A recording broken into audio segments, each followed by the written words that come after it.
like to call the Committee on Budget to order. It is Monday, March 11, 2024 at 9:01 a.m. I would like to welcome all the council members joining us, and especially our Budget Committee members, Vice Chair Wire, Councilmember Kia Aina, Councilmember Say, and Councilmember Tolba. And I would also like to welcome Councilmember Tupola as well as Councilmember Okimoto.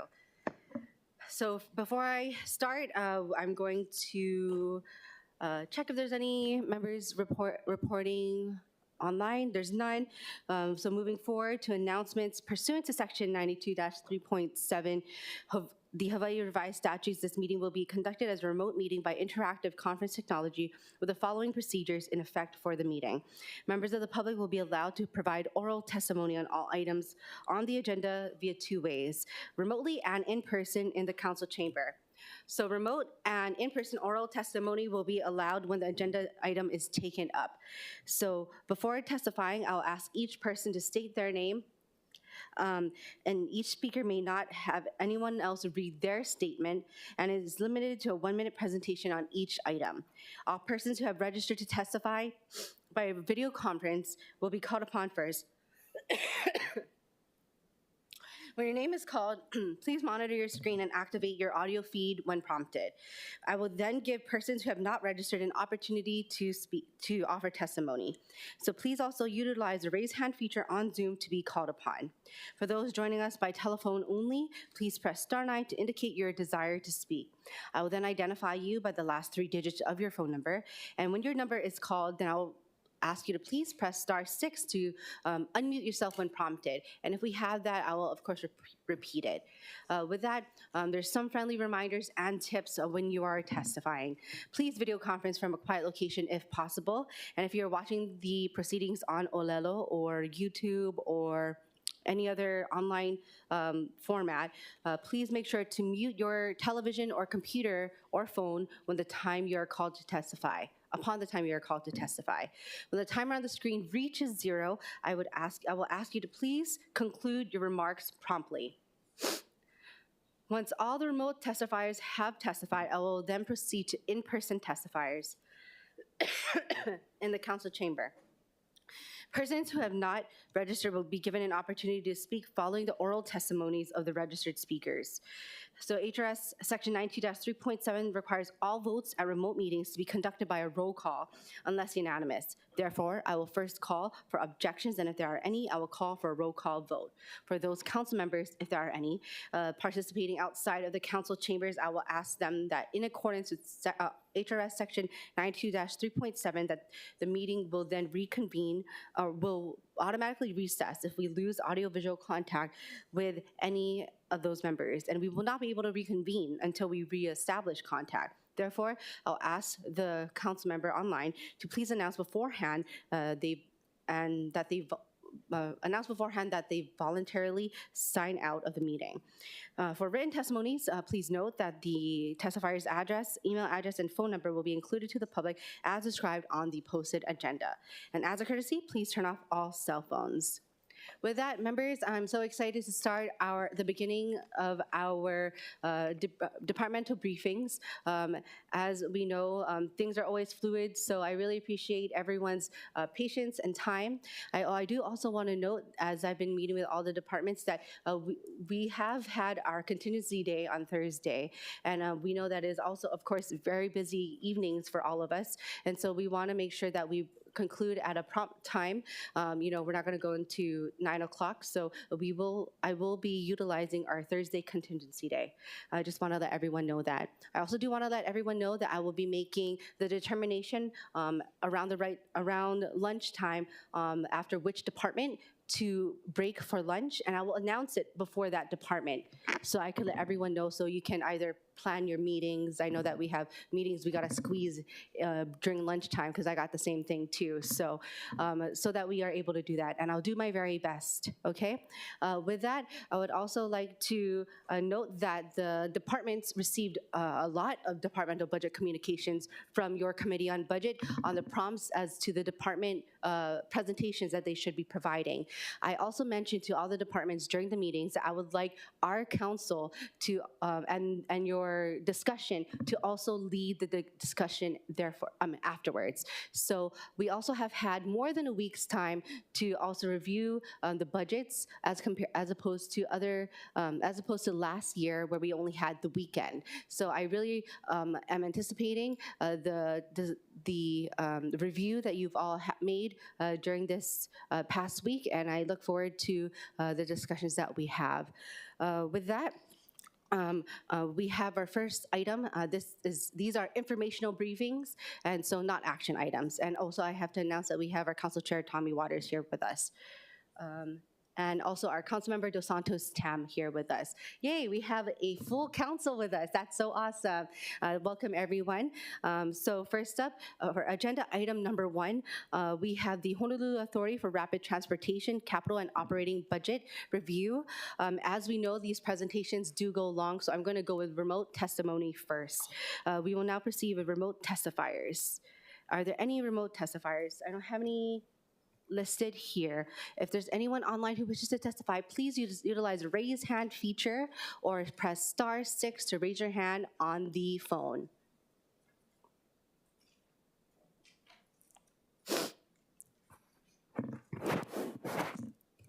Okay, seeing none, is there anyone else who wishes to testify online? Seeing none, members, I don't have any registered in-person testifiers, but is there anyone in person who wishes to testify? Okay, seeing none. Members, we will now move to the HART representatives. With us, we have Executive Director Lori Kahikina. Thank you very much for joining us. And we also have your presentation online, and it is also, for those who wish to see it, I don't know the departmental communication number. I will announce it later. Thank you. Please proceed. Good morning. Thank you, Budget Chair, Vice Chair, Council Chair, and the rest of the members. I'm Lori Kahikina, CEO and Executive Director of HART. With me, I have my Deputy Director, Rick Keene, Director of Government Relations and Public Information, Joy Manahan, and I also have my Deputy Director of Budget and Finance, Richard Oshiro, should you have any further questions. Okay, on the first slide, and on November 2nd, 2023, our board did approve our budget, and we are presenting it to you folks this morning. Our position headcount, at the time, we had 43 full-time employees, 29 projected to fill in FY25, bringing it to a total of 72 FTEs. We split it up between capital and operating, so 6.7 FTE for operating, 65.3 for capital. The board did approve diminishing the amount of full-time employees. Authorized positions, we were at 135, and now we are at 98. On this slide, this is where all of our funding sources are. We project $329 million for GET, TAT, $82.5 million. For the federal funding, $250 million. This is the tranche that we expect to receive once we award our City Center Guideway Station contract later on this year. The city subsidy of $10 million. The Oahu TAT of $48 million. We do have a placeholder of $50 million of tax-exempt commercial paper. We do not expect to use it, but we thought better to put it as a placeholder as we move forward to awarding that City Center Guideway procurement. Our other revenue is about $6 million. That includes grants, rents, miscellaneous income, and then our unreserved fund balance, which we are projecting as of June 30, 2024, to be about $546 million, so totaling $1.3 billion. $1 million from FY24 is mainly due to an increase in principal payments outstanding GO bonds, which we commenced in the FY23 to Budget and Fiscal Services. Our total labor costs decreased. This is mainly due to a less number of budgeted FTE and also the reallocation of more towards capital than operating. And then our capital budget, $574 million compared to $569 in FY24. So the projects that we would like to allocate for our capital budget is our City Center Guideway Stations, which is about $482 million. Like Waipahu Station Makai entrance is $14 million, and then our StatComs, which is $60 million. And then that last row, the HART project management capital, as I mentioned earlier, we split our funding for our FTEs between capital and operating. That $17.6 million is the capital portion of our salaries, totaling $574 million. And so that concludes my presentation, but I'm open to any questions you folks may have. Thank you very much for being prompt. I appreciate that. And now we will open up to the council members, or if not, I'll lead the discussion first. With that, thank you very much, Director Kahikina, for your presentation. As for the labor costs that you mentioned, can you please explain reallocating the FTE costs between operating and capital and how that works for a project like this? Sure. We're very similar to how E&V operates, where actually, if, Rick and I, when we had these conversations, this is the previous administration, we really believe that 100% of our costs should be capital. We are doing one huge capital project for the city. But as such, we did come to an agreement with BFS, this is many years ago, just like similar to E&V, the engineers are 90% capital and 10% operating, and we kind of follow the same model as E&V, where most of the salary cost is allocated to capital versus operating. Okay, thank you. And you mentioned the Waipahu Transit Center Makai Station entrance, sorry. Yes. Waipahu Transit Center Station Makai entrance, Yes. Excuse me. With that, I know that it is in the proviso for the project, so thank you for keeping that on, and that is an ongoing project. Yes. Do we know any timeline or status on that? Yes, and actually the delay in that is, I think I mentioned last budget season there was a flood zone, and so we would have had to have taken the adjacent property in order to put that Makai entrance, and I just did not want to do that. I just didn't think it was right. So I asked the engineers to look at a better way of handling the Makai entrance on that property, on our existing property, and not having to take the adjacent. Subsequent to that, the floodplain, the flood zones have changed, so we don't have to do that anymore. So right now we're doing some design on that, and the reason for the delay on that now is we're trying to save every penny for the award of our city center guideway and station contract. So once that is awarded, the projection is August, we'll go full-blown into design on that entrance project. Okay, I have two shorter questions before I move on to the rest of the members. My second to last question is actually, thank you very much for noting the revenue relating to Oahu TAT.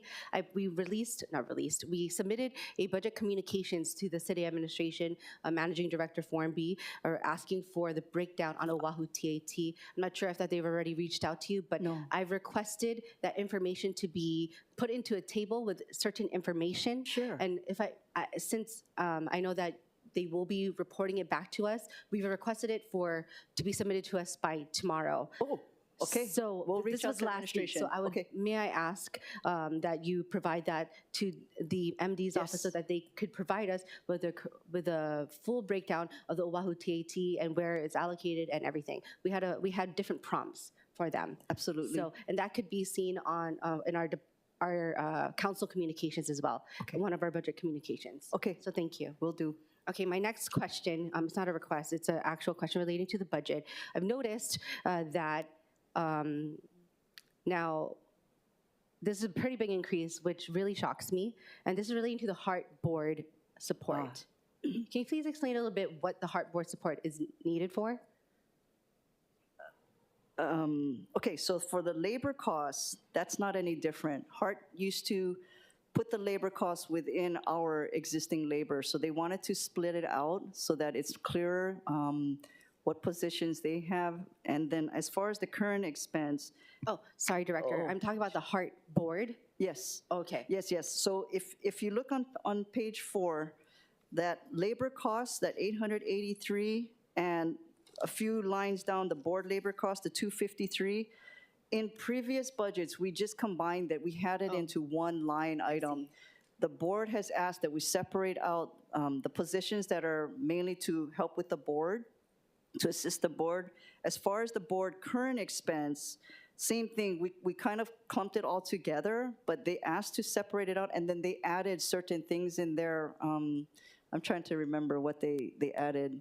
Do we have the Heart Board, any of the Heart Board members with us? No, we do not have them here today. But I can get that information on what they added in here. I think there was some travel costs, some meals, advertising. I think that's what the 514 totaled up to. Okay, so the current expenses for Heart, sorry. I'm sorry, internal audit and communications. Okay, so from FY24, the current expenses was $110,343, correct? And was that the clumped labor costs plus board costs? Yes. Okay. But they did add additional for that board current expense. That 514 was additional what they I see. wanted to add in there. So, but it did increase, right, from 110,000 to 343 as a combined cost to now $514,000. I'm not understanding the 110. The FY24 current expenses cost 250. was, let's see, yeah, was 110,343 for the combined costs between labor and board costs. Is that correct? I'm sorry, for the board current expense, I see it as 250. Oh, 250. Okay, well, when we submit our requests, I'll double check the numbers. And then Yes. When we submit, questions, you know how we submit questions? Yes, absolutely. After the budget departmental briefings, I'll do my best to explain further of where we're finding these numbers and where you Yes. can further explain in detail in Yes. response. Yes, Chair. Okay, but so you're saying that an increase of 106% is based off of the internal audit and Communications. communications? Yes. Okay. And this is requests of the Heart Board? Yes. Okay. And they've discussed this in the meeting as well? Yes, they discussed this in the November meeting, Okay. the board meeting. We'll look at that as well. Okay. Okay, and does that change any of their roles as a Heart Board? Does it give them, what does that give them? I don't think it changes their role. They just wanted more control over the funding for themselves. I see. Okay, thank you. Okay, members, now opening it up to questions. We have Councilmember Dos Santos Tam. Thank you. I wanted to follow up on Chair Cordero's question about the board labor costs and current expenses. So these additional positions that are being proposed, internal audit and communications, are those going to be reporting to you or reporting to the board chair? So those were contracts, not staff, And so to whom do they report? to the board. Okay. But you, as the art director, are in charge of all of Hart's budget. Correct. Well, the board approves the board's budget, or the Heart's budget. So, but I'm the contracting officer. I see. So I would procure it for them. And so these, for example, the communications person could, because they report to the board, could have completely different information reported to the public than your internal team?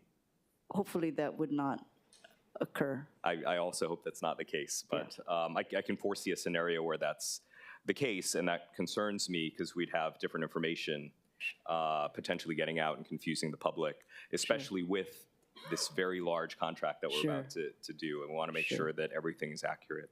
I do have a question that I'll be asking all the departments. I know that you do have a number of vacancies, and you have a plan to fill 29 FTEs for FY25. How many positions do you anticipate filling between now and the end of the current fiscal year, that is June 30th, 2024, this year? Positions.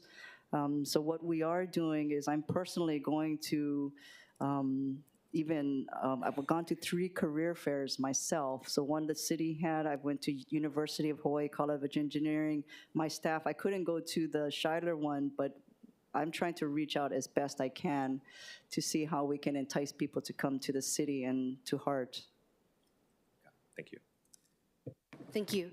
Members, any other questions? We have Councilmember Say. Thank you very much, Director Kaikina. A couple of questions on your chart that you have.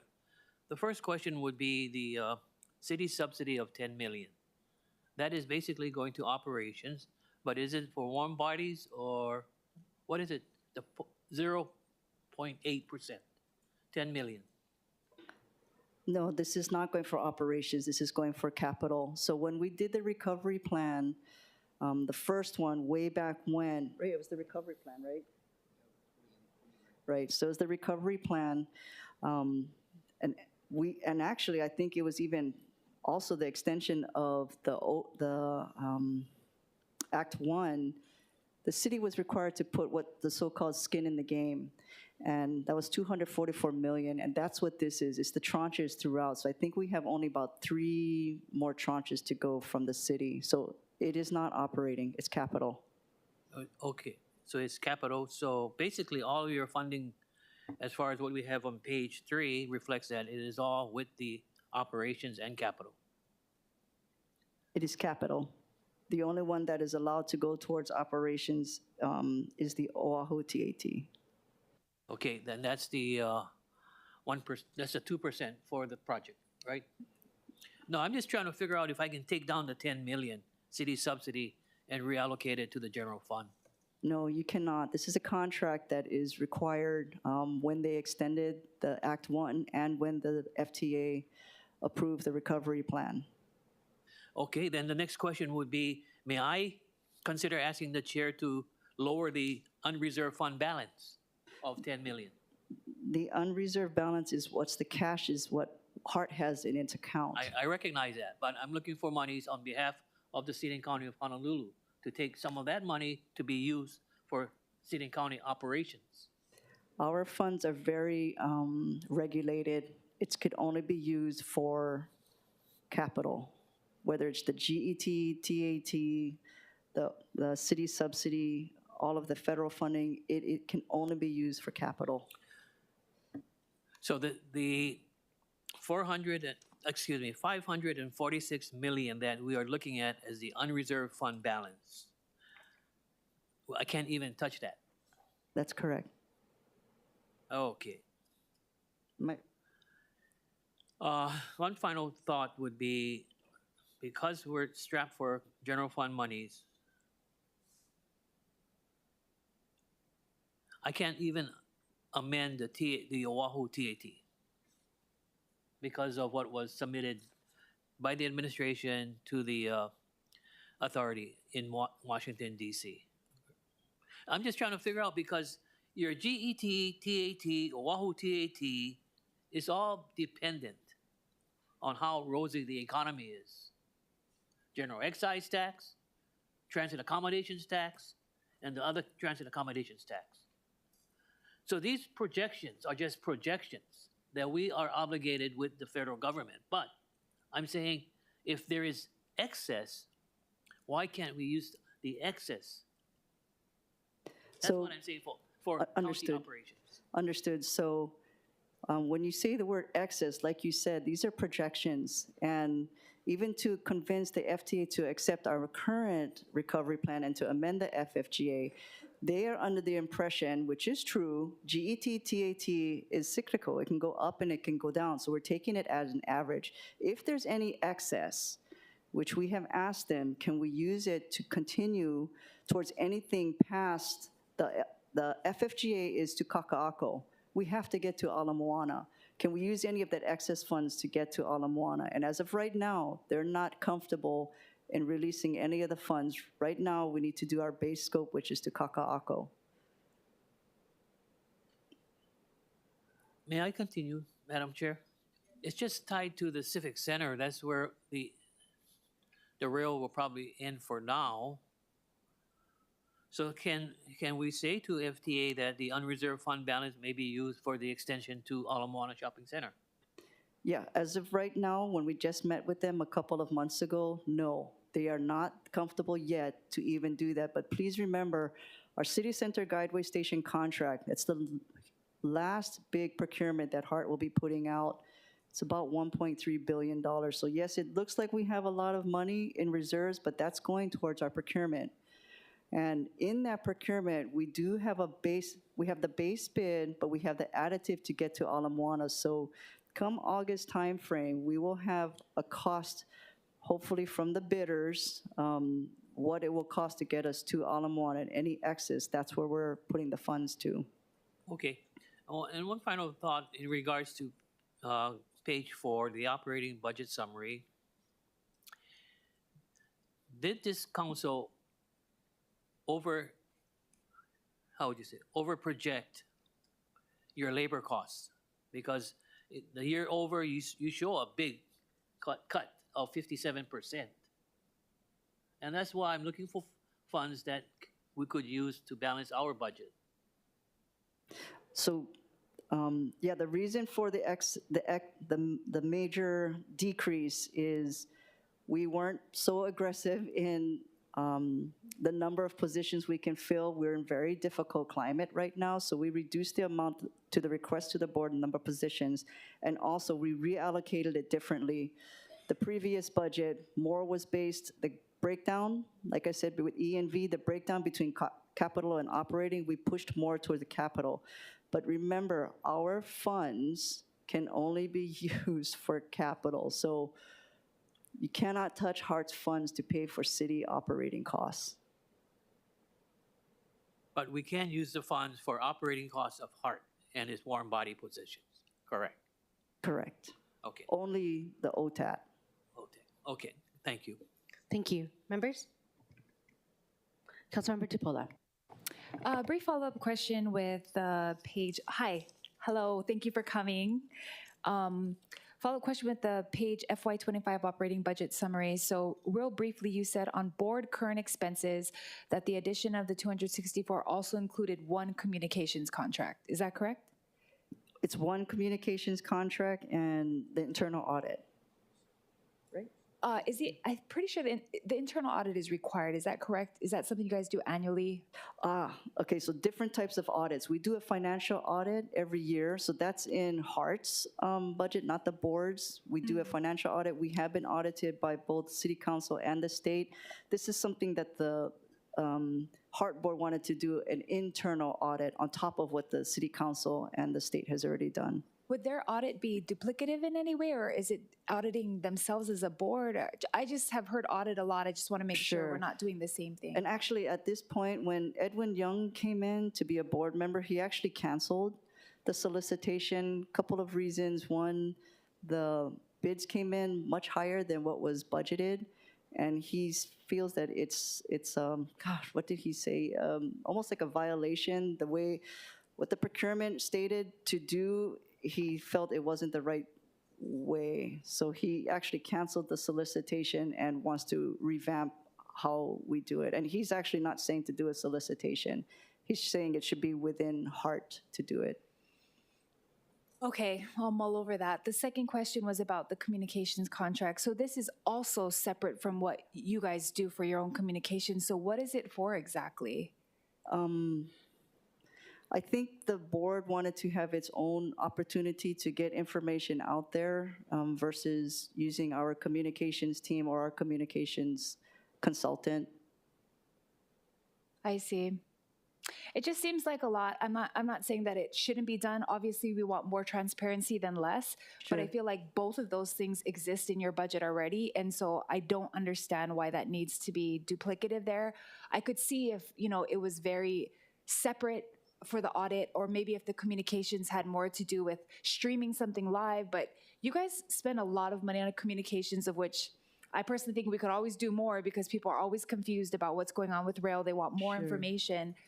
But yeah, I'll think through that because obviously we would love to ask the board these questions. Okay. Thank you, Director. Thank you, Chair.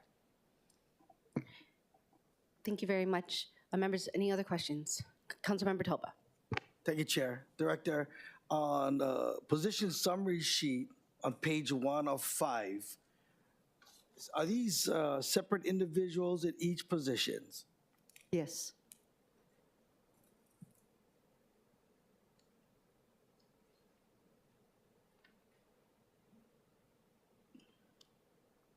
Oh, sorry. Thank you.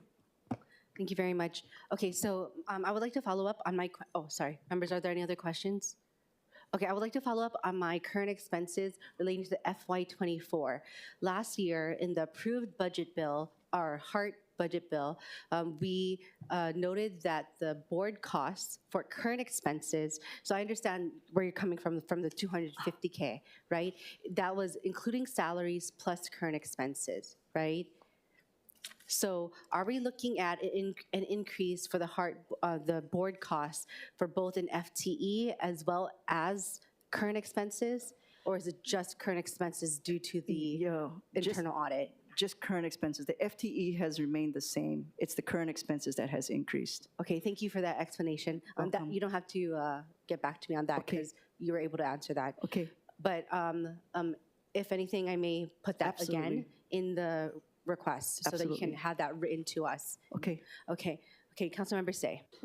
Yeah, Director, maybe you can explain to me the definition of operations if we're giving money to the board for do PR, and I could extrapolate it to say, can we use money for the grant program that was adopted? I'm sorry, I'm not understanding the question. No, I'm trying to determine the definition of operations where we're approving monies for the HART board for public relations, public information.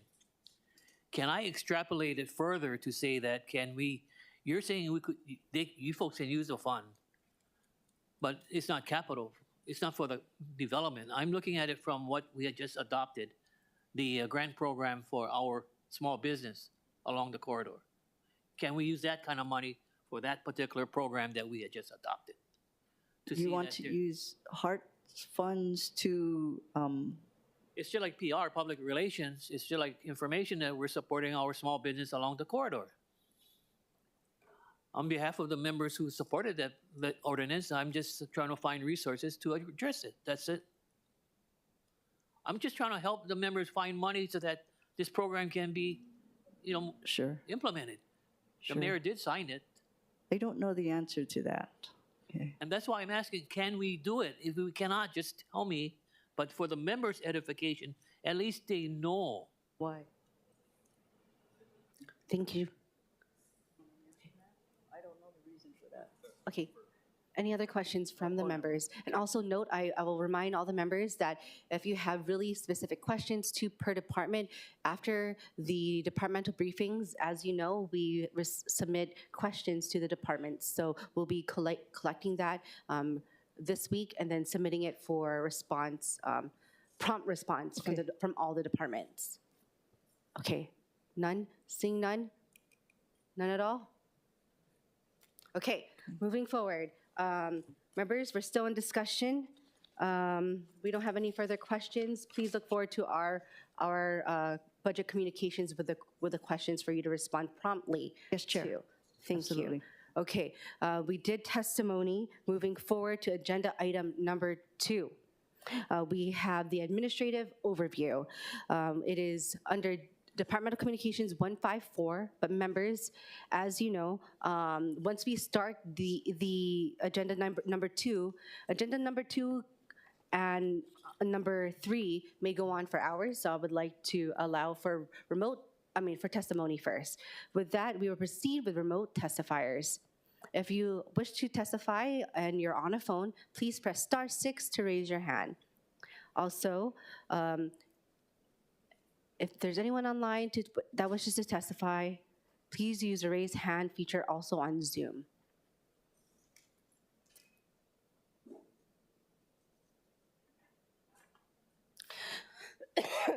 Oh, sorry. Seeing that there are no others that wishes to testify online, is there anyone in person who wishes to testify? We don't have any registered testifiers, but is there anyone else? Okay, seeing none. Members, we have the administrative overview, which is Departmental Communication 154. With us from the administration, we have the Budget and Fiscal Services Director, Andy Kawano. And please proceed as you get your presentation up. Oh, wow. Good morning, Budget Chair Cordero, Chair Waters, Vice Chair Kiaina, Honorable Council members, Andy Kawano, Director of Budget and Fiscal Services. Budget Chair, I was informed that Mayor was going to share some words with council with regard to, the budget process, but I don't see him here. Okay, well, you can continue, and if he comes in, we can find a way to fit him in, Okay, we'll do that. if we can. Thank you.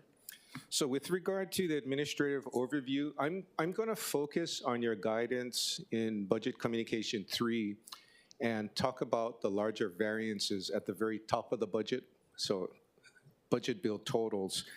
We also submitted Budget Communication 3 specific to questions that you raised with regard to policies that drove the budget for FY25, budget decisions for FY25. It also includes information on funding sources, department level budget totals, information on debt broken down between GO bond debt in total, GO bond debt allocated to HART, and some information on revenue bond debt. So all of that's already provided, so I'm not going to repeat the information in this budget communication that was submitted separately.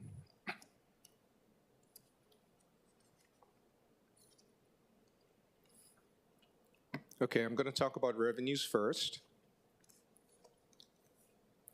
With regard to a comparison of key revenues with a focus on taxes that help to fund city operations, in terms of comparing fiscal year 24 as appropriated to Hey, mayor's... Director Kawano? Yes, Sorry, I hate to interrupt you, yes. but I'm trying to look for your presentation.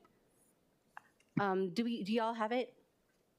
Did you happen to submit this presentation to the council last Friday as requested? I believe we did, but we will send it if it's not provided.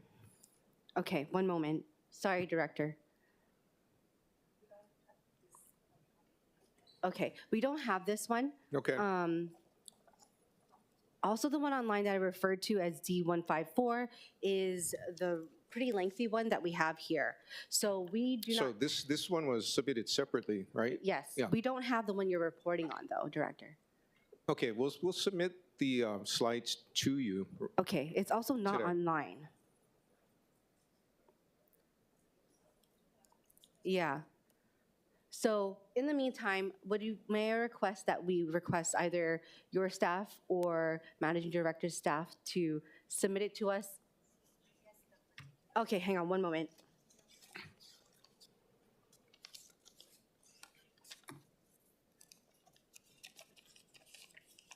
Hmm? 19. No. Okay, I'm gonna recess subject to order of the chair. It should.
I'd like to call the Committee on Budget back to order.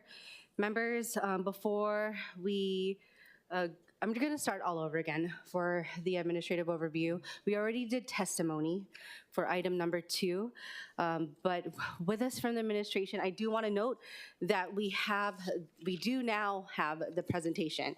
It is Departmental Communications 157 for those online. You will also see it on the screen when it does go up.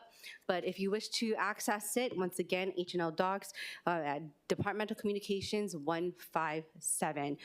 All right, so with us from the administration, we have our Mayor, Rick Blangiardi, with us, and then who will be introducing the administrative overview for fiscal year 2025. Good morning, Mayor. Good morning, Budget Chair Cordero, Vice Chair Wire, council members, thank you. I'm going to be very brief, but we knew well in advance that coming into 2025, given the circumstances and developments, that this was going to be a hard year for us in budgeting. So I want to thank you in advance for all the effort you've put in, all the hard work you've put in, and certainly on behalf of our team as well.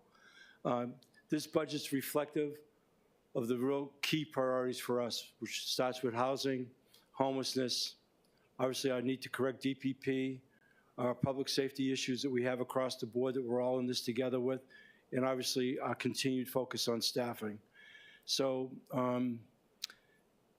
for me, this budget process has proven to be an amazing one, given the complexity of it, given the scale of it, and I know that's not easily done. So I want to thank you again for the work you've put in. I feel good about the work that Andy Kawano, Carrie Castle, and our entire BFS team has done, and so I'll be anxious to see how we proceed. But I just want to thank you. I have a great confidence in Andy. He's going to be doing the presentation on the numbers. I just thank you this morning for this opportunity.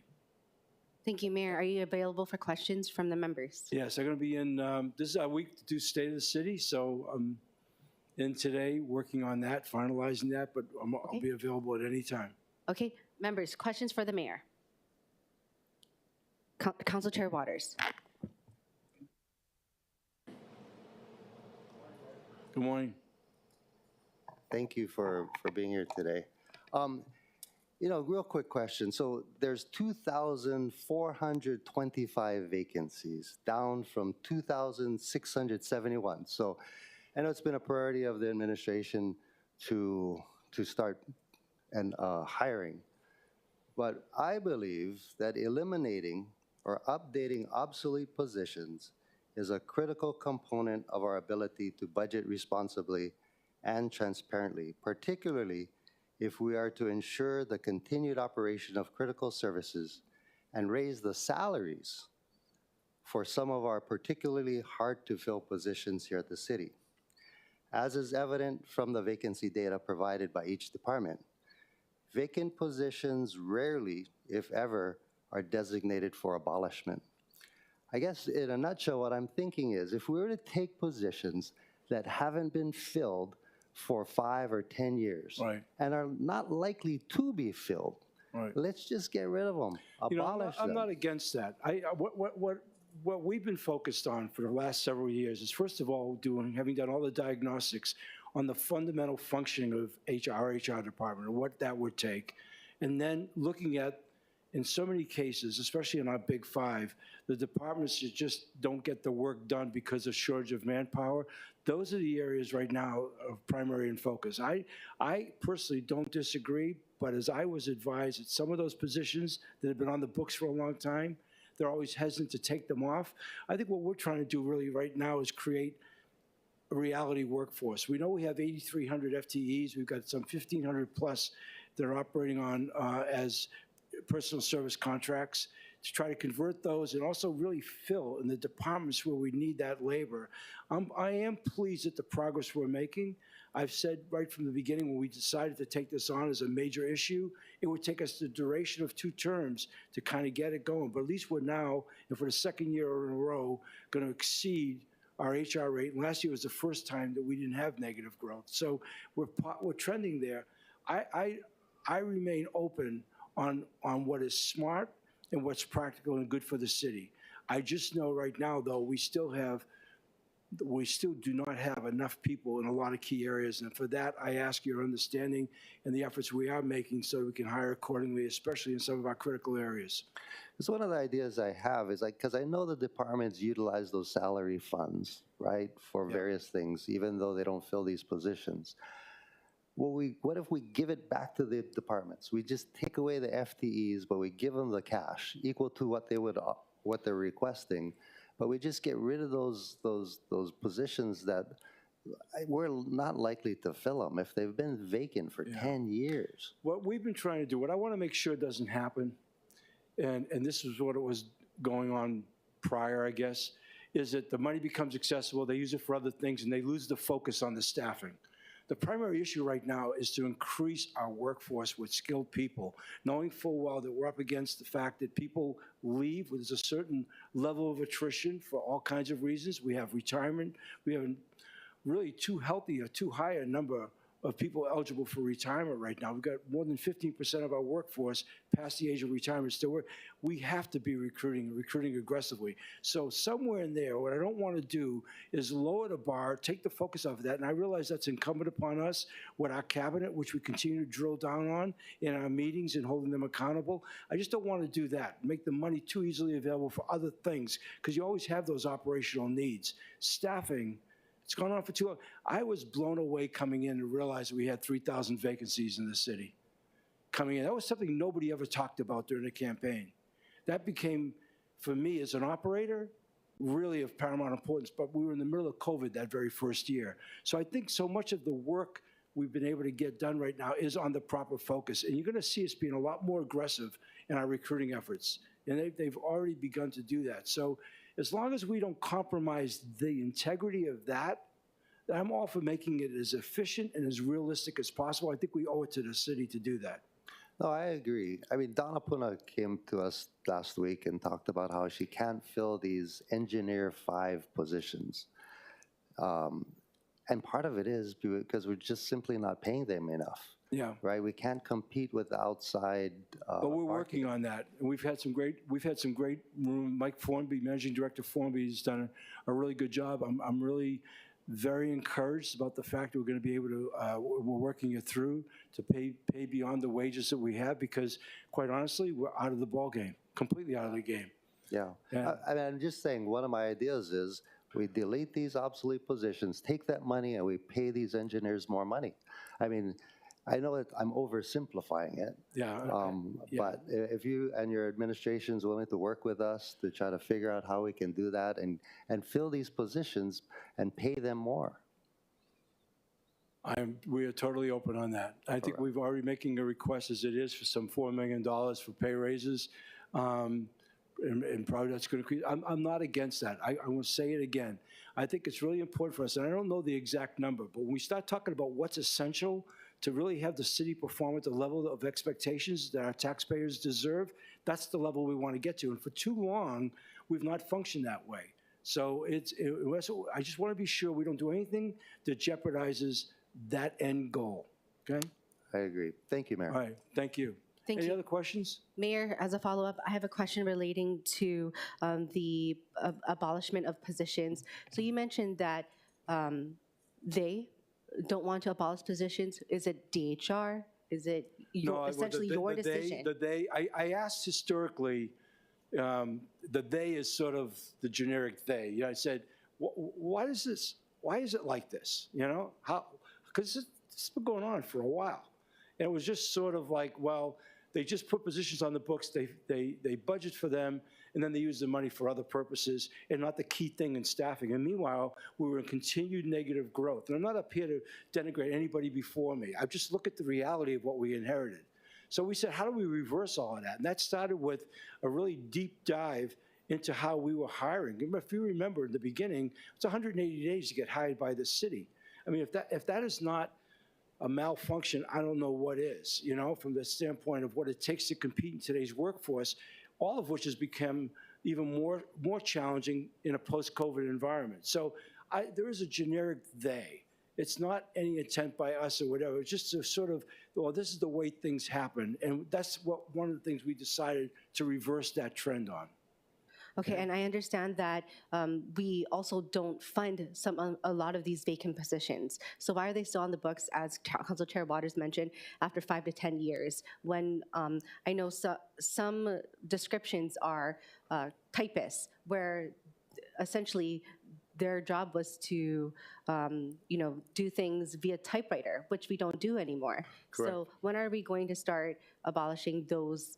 And I guess I'll use a word from Chair Waters, obsolete positions. Well, I think we're going to look at all of that. I don't want to do that. I don't want to have any waste. We're trying to operate.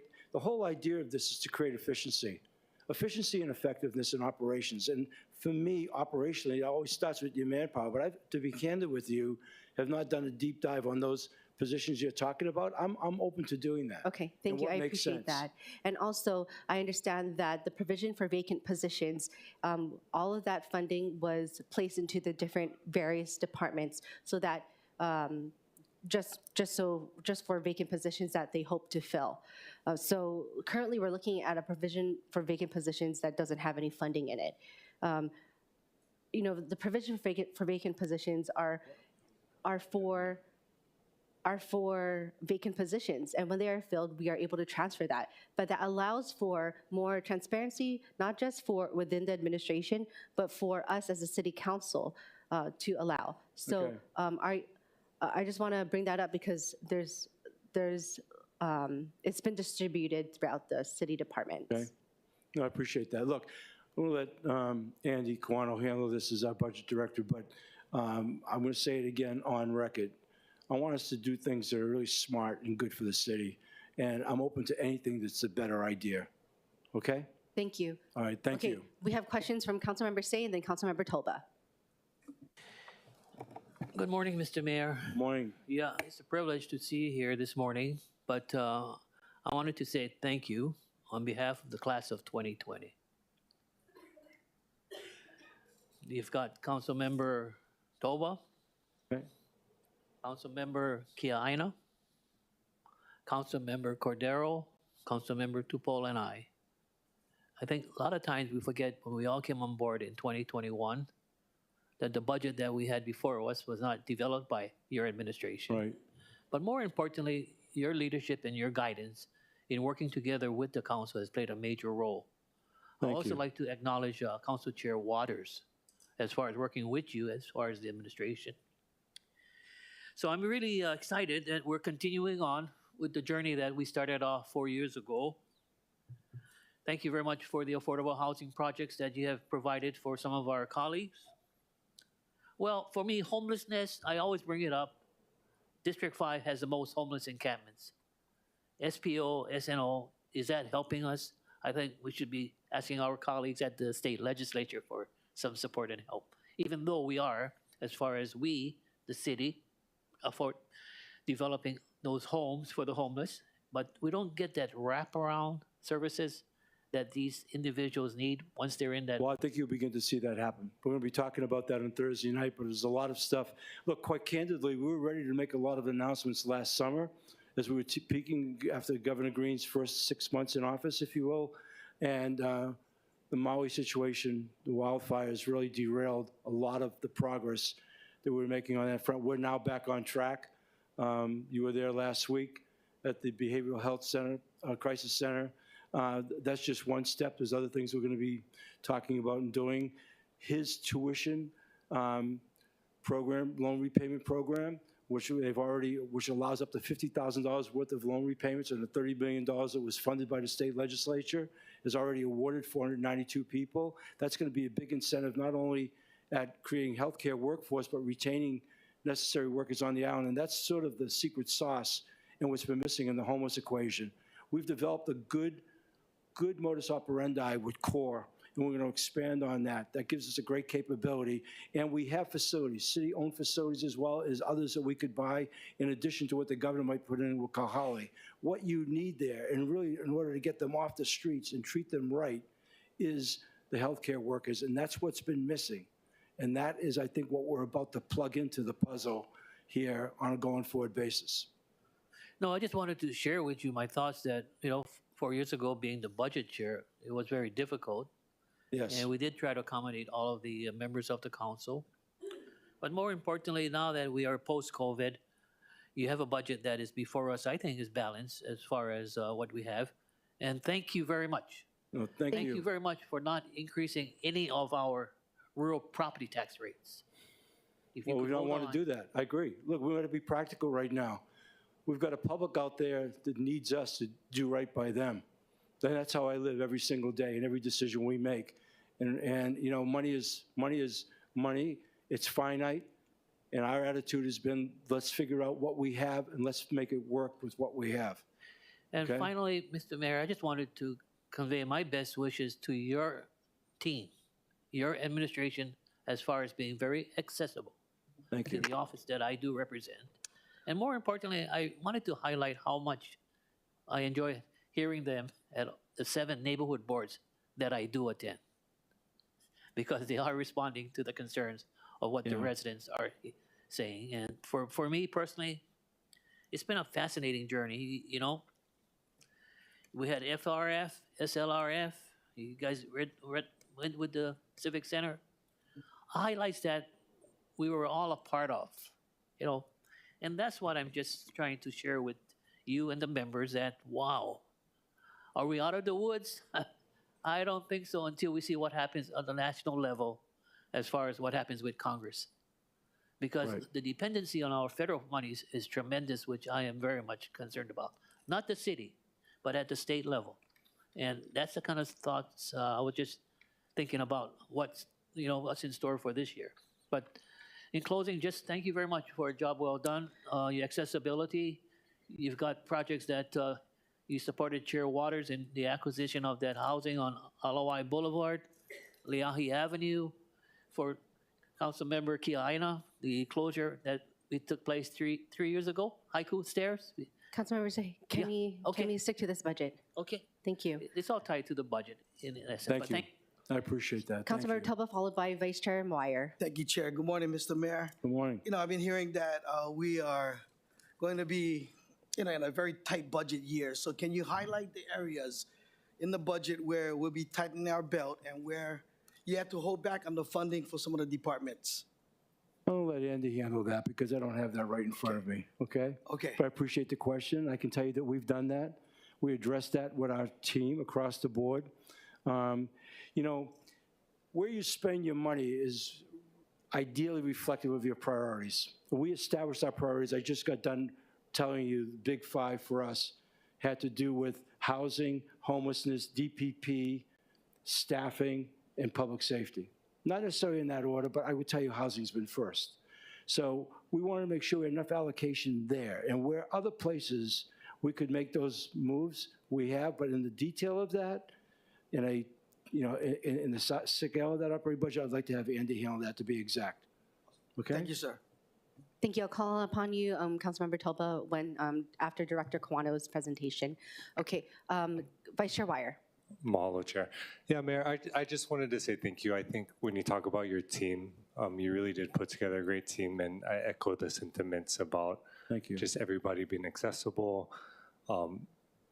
bringing expertise, but also being willing to learn at the same time. And Right. so I just really am appreciative of that, and appreciate you going out and doing the town halls again. I know the community really enjoyed it, and just from last year, I know it was a great opportunity to really look at the budget and see what adjustments could be made to reflect those needs. And so hopefully we can do that again if you get out Sure. there and you're hearing other things. Very from the much so. I'm actually very excited about what we've begun in Kahuku. I think they are too. I'm anxious to get back out there from the last time we were there, and yeah, Yeah. it's good. So I really appreciate that, and Thank you. I'm hopeful at all the town halls right across the island if stuff comes up. I think we're all more than willing to work with you and your folks to input that if we need to. Okay. Well, look, given what's said in closing here, I would be remiss if I didn't reciprocate. For me, I think working with you, all of you, has been terrific. I had heard a lot of different things about coming into office as a new mayor and how it might be with the city council and the us versus them, et cetera, et cetera. I think I respect the positions all of you take in your respective districts, understand to the best of my ability what it is you need to get done in those areas. But for me, I think it's been very cohesive. I think there's always been a lot of really good discussion, and at the end of the day, we've made a lot of progress together. And for that, I thank all of you. I do. Thank you. Thank you. Just one last one. Sure. Councilmember Okimoto. Yes. Thank you, Chair. Aloha, Mayor. And you may actually defer this to Director Kawana, but I wanted to put this out there because in your press conference last week, and right now you mentioned how public safety is a big part of your priorities. You mentioned the $80 million. I wanted to just kind of follow up to see what the reality of that is. Is that for just 1 year?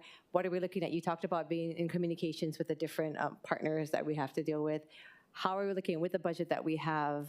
And I've always been in support of, making sure that our first responders and our police and law enforcement are taken care of. How are we looking at Well, nothing with is that? ever for 1 year only. If we're talking about salaries, those things compound themselves. Here's the shift. We came in our first budget that we had to do, we had 60 days. We were basically balancing the prior administration's budget, which was set off of a 21 fiscal that admittedly was cut dramatically because of COVID. We had no control over that. And as far as I'm concerned, the first 18 months in office, we weren't in control of our own financial destiny. I just said a few moments ago that this 25 budget, despite the austerity of the circumstances, is focused, the monies that we're spending, on the key priorities for the city.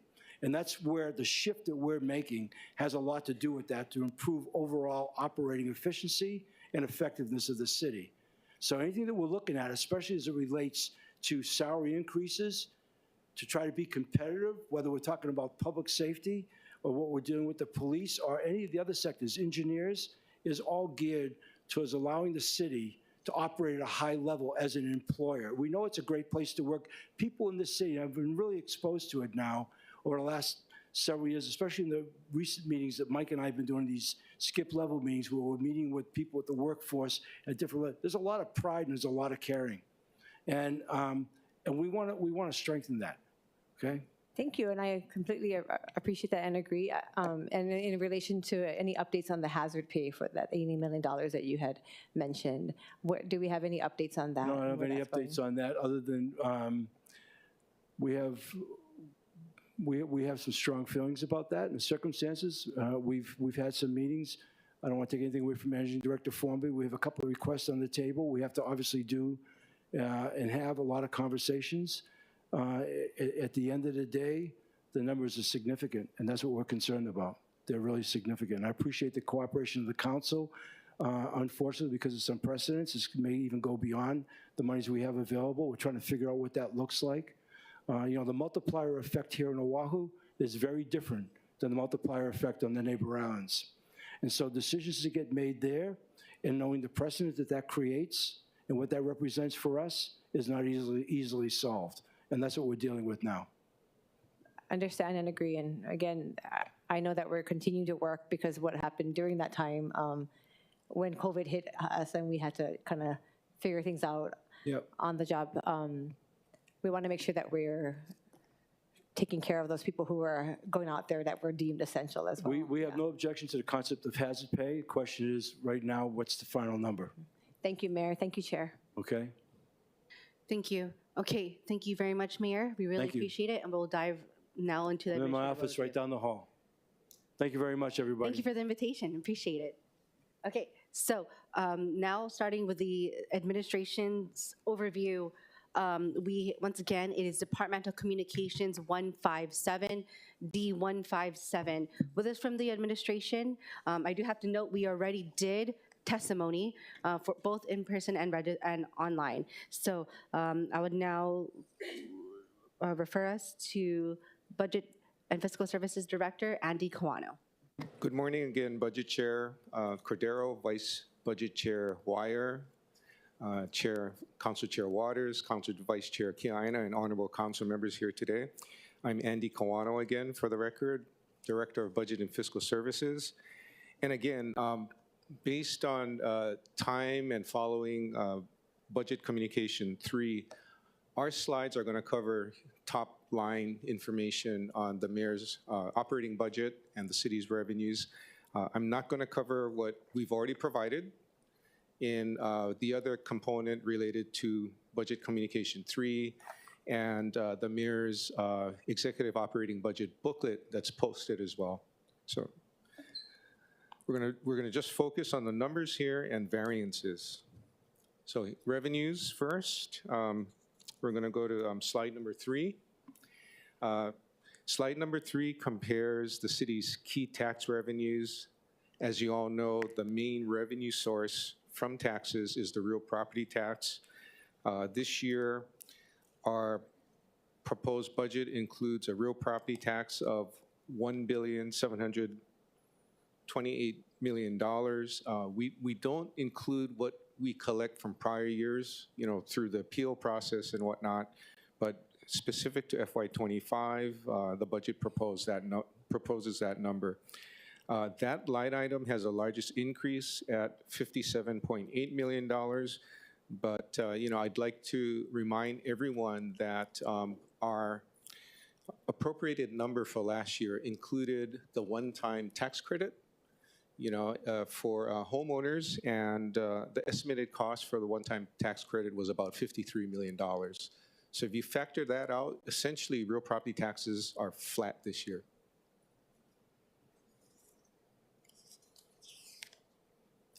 Going to the next slide, I like covering this slide because like a strong private company, the slide shows that the assessed valuation base of the city has generally gone up. So we've gone through times of increase, and there's been times of decrease, flattening and decrease during periods of recession, and other economic conditions that come up.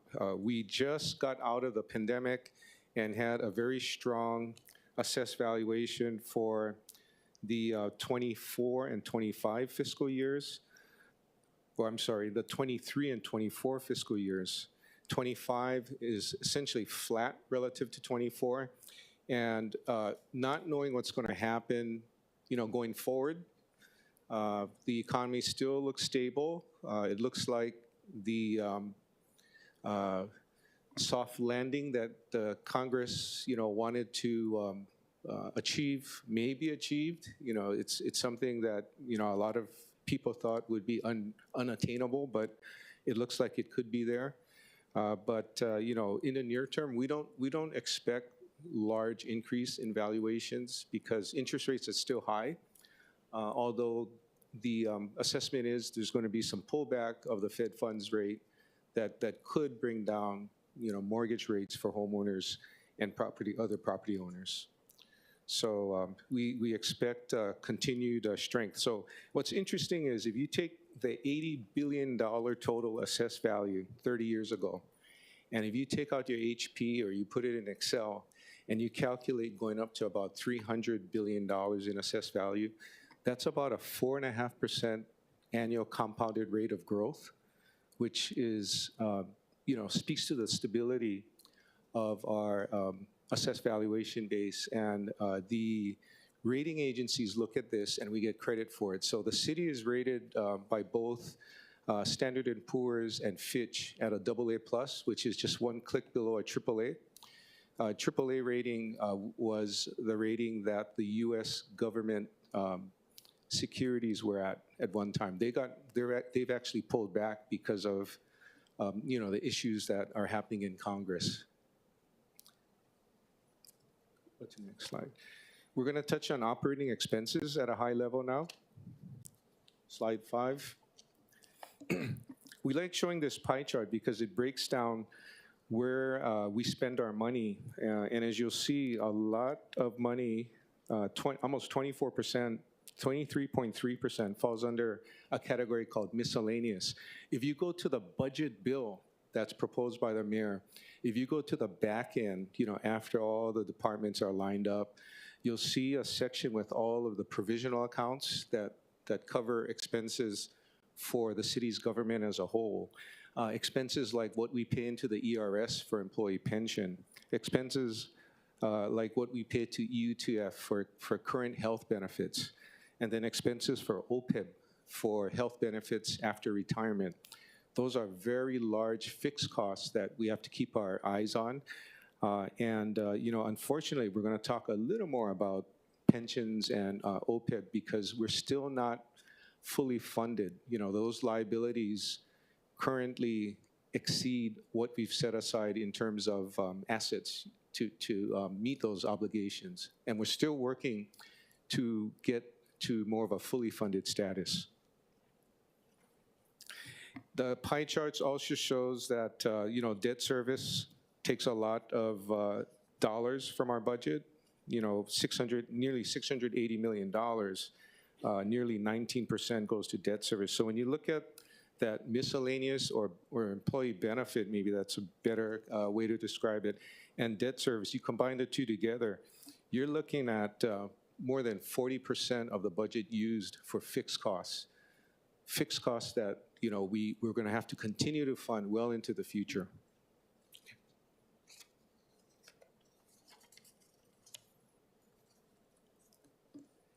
So talking about the fixed costs, we'll go in a little more detail quickly.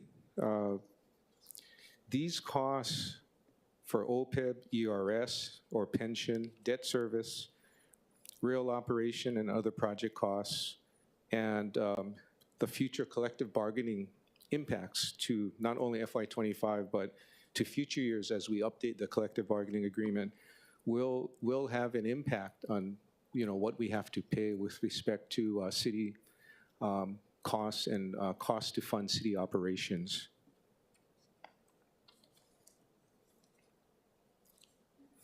So if you look at our operating budget, the adopted total appropriated amount last year was just over $3.4 billion.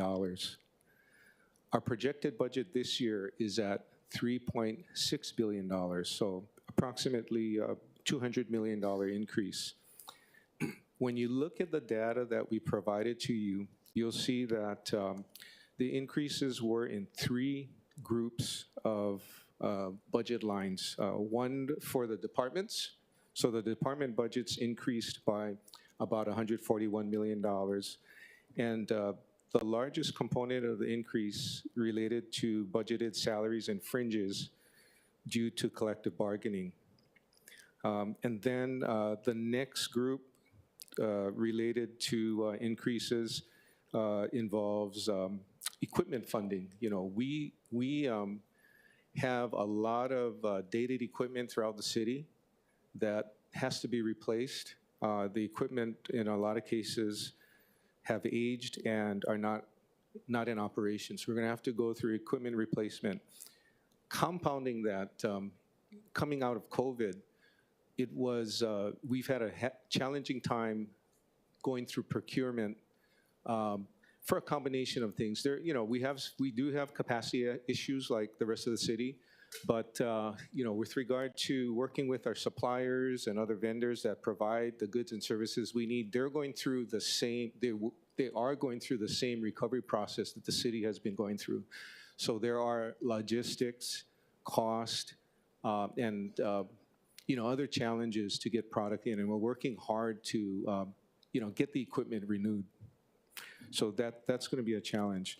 The increases due to public transportation and housing and homelessness are not as large as the first two I spoke about, but they're key because we're so much of our focus organizationally is to make those things work well and allow the public to receive better services with regard to those areas in terms of public transportation and the more provision of affordable housing and homeless services.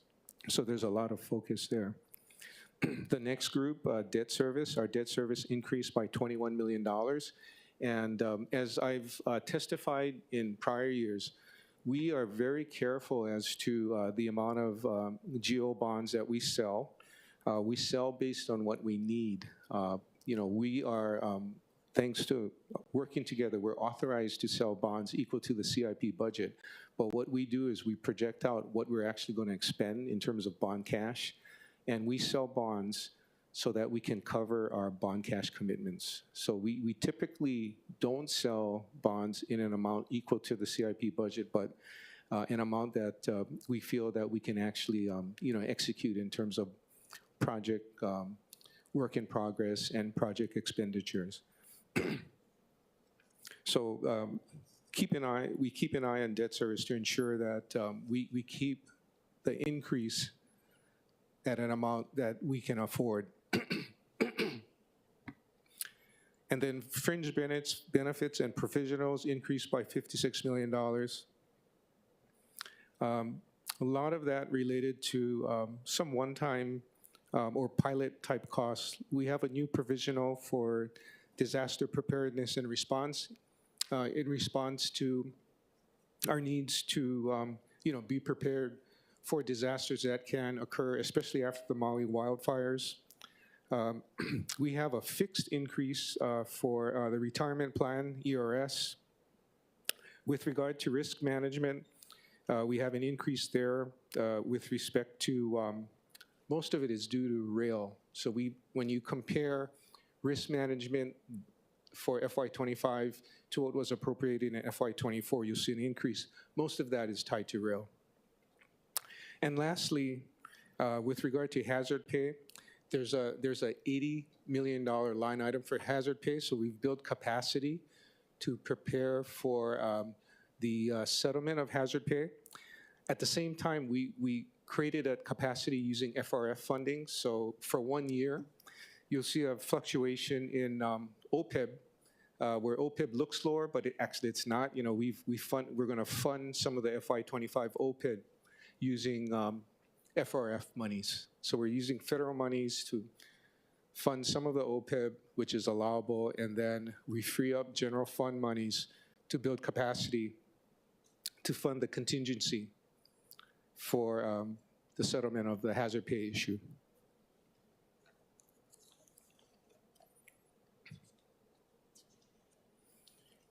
And then I think I talked about these bullet points on fluctuations. The OPEB I just talked about with regard to OPEB being lower.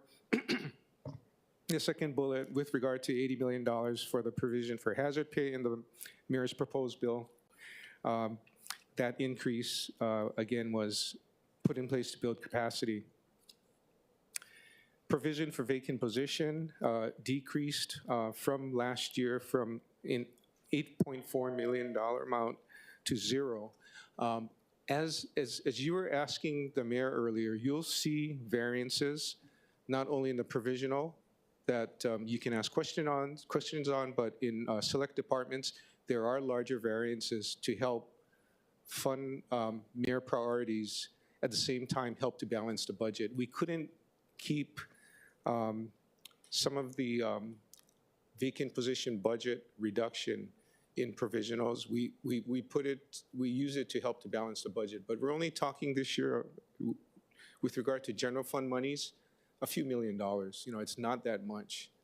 So we've trimmed some of the larger departments with larger vacancies, but with regard to the dollars were used to balance the budget because everything was pretty tight. Employer contributions for ERS increasing by $24.6 million. We talked about the increase there earlier. With regard to the OPEB liability, we talk about this liability annually. Our unfunded liability for OPEB, so that's post-retirement employee health benefits, is still about $1,250 million. We're at about 46% funded, and we are on a pace to continue funding that liability so that we can get the liability fully funded in about 25 years. With regard to the pension liability, we have an unfunded liability of about $2.4 billion. With regard to statute passed back in 2018, the increase in the contribution to the ERS is fully in place. So what happens now is our contributions into ERS is based on percentages. So for patrol staff, we put in 41% of salary to fund ERS-based benefits. And then for all other employees, we put in 24%. The budget retirement system contributions also includes a provision for spiking benefits earned by retirees who have earnings in excess of a base amount that's calculated. These retirees typically were hired prior to 2012. After 2012, the calculation of excess compensation was substantially reduced to reduce the impact of spiking.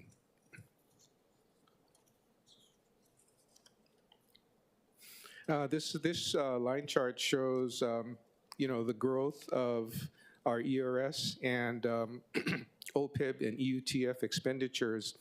Again, you see the dip in OPEB and EUTF because of FY25's funding using FRF monies, the $80 million.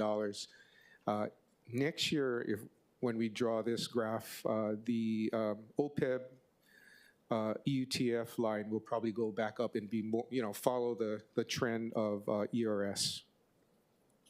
So we have a 1-year fluctuation because of the fact that we provided FRF funding to provide capacity to settle the budget contingency for hazard pay.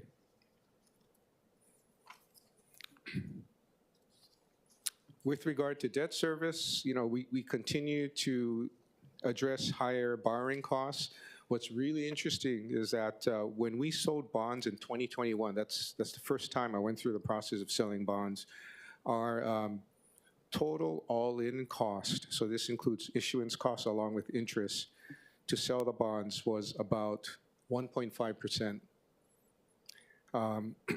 This past summer, 2023, that interest rate went up to 3.7%.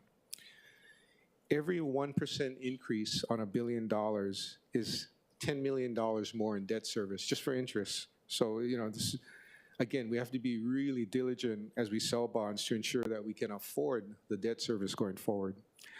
What the rating agencies have told us, recently is that we have higher fixed costs and debt leverage compared to our peers that are also rated at AA+. And to be a AAA,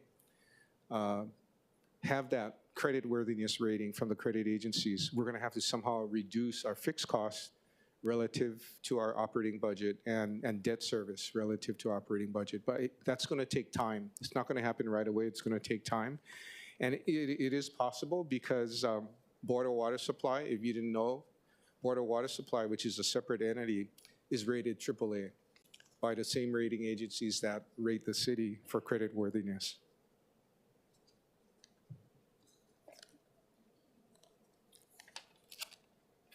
We continue to fund rail operations and maintenance costs.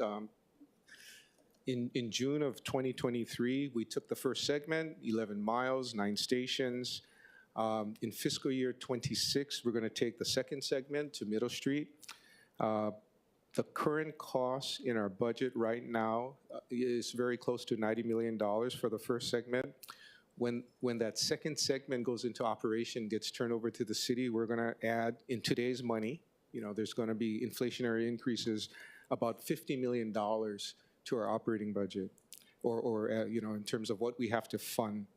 So something that we're keeping our eyes on, and the combination of Hawaii GET, Hawaii TAT, and as you discussed earlier, the county or Oahu TAT, the OTAT, will be used to fund the repayment of all of the bonds issued on behalf of the of rail construction, as well as perhaps allow us to continue the rail if we have enough funding capacity to get to Ala Moana Center.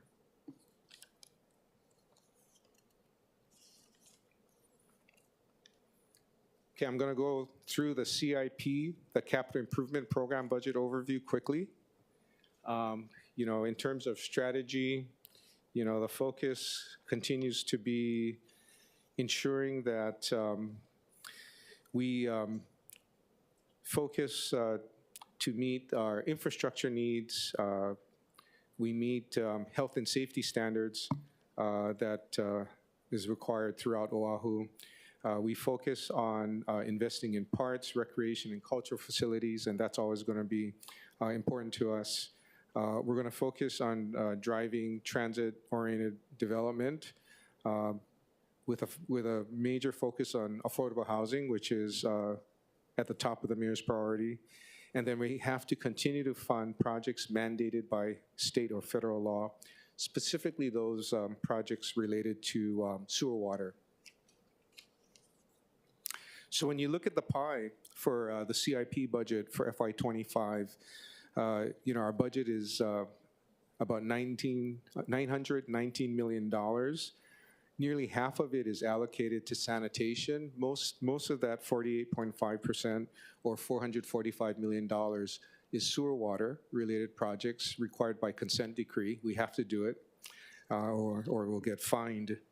And the rest of the budget, breaks down to highways and streets at 17.6%, general government at 9.5%, public safety, so that's police, fire, EMS, water safety at 6.8%, and then the rest are at about that amount. So it's heavily weighted to sanitation right now, but that's not going to go away. We're going to have to continue to fund sanitation going forward. At the same time, we're doing our best to fund priorities of the mayor.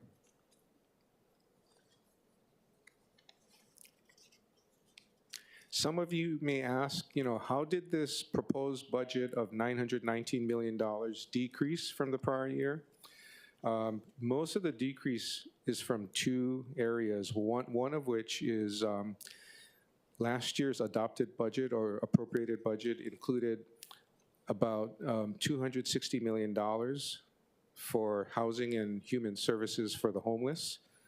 And we spent, based on our CIP schedule, we plan to spend an additional $120 million last year for sanitation. So sanitation decreased, and the human services function decreased. And those two decreases make up most of the decrease between the adopted CIP budget in FY24 and versus the proposed budget of the mayor for FY25.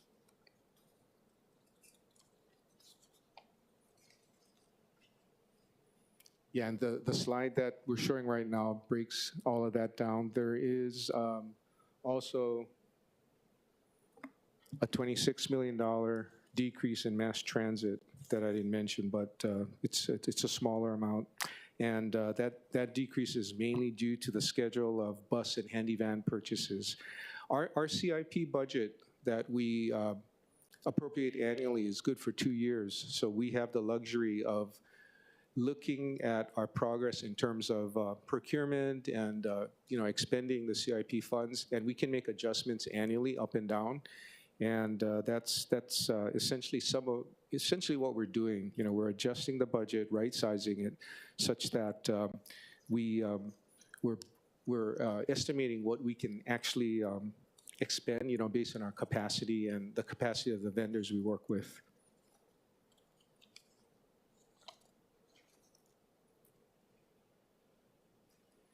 Okay, with that, thank you, and I will take questions along with staff. Okay, thank you very much, Director Quano.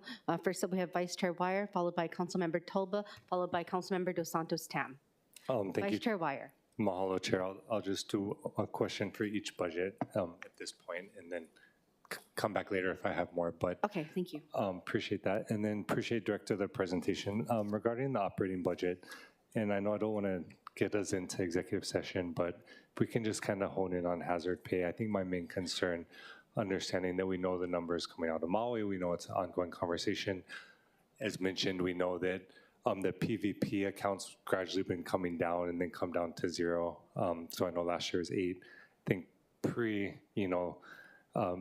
this new policy of putting in the departments, it was in the 30s or 40s of millions of dollars. So I'm just wanted to make sure that as the numbers evolve, that administration is going to come to us with proposed adjustments so that we're not having to necessarily dive into the departments, because otherwise, we'll be free for all having to cut. So just wanted to make sure we had that commitment really clear.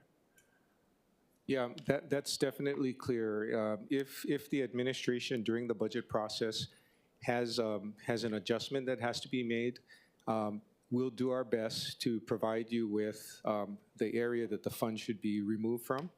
And quite frankly, the departments are ready to explain why they need their increases in budget.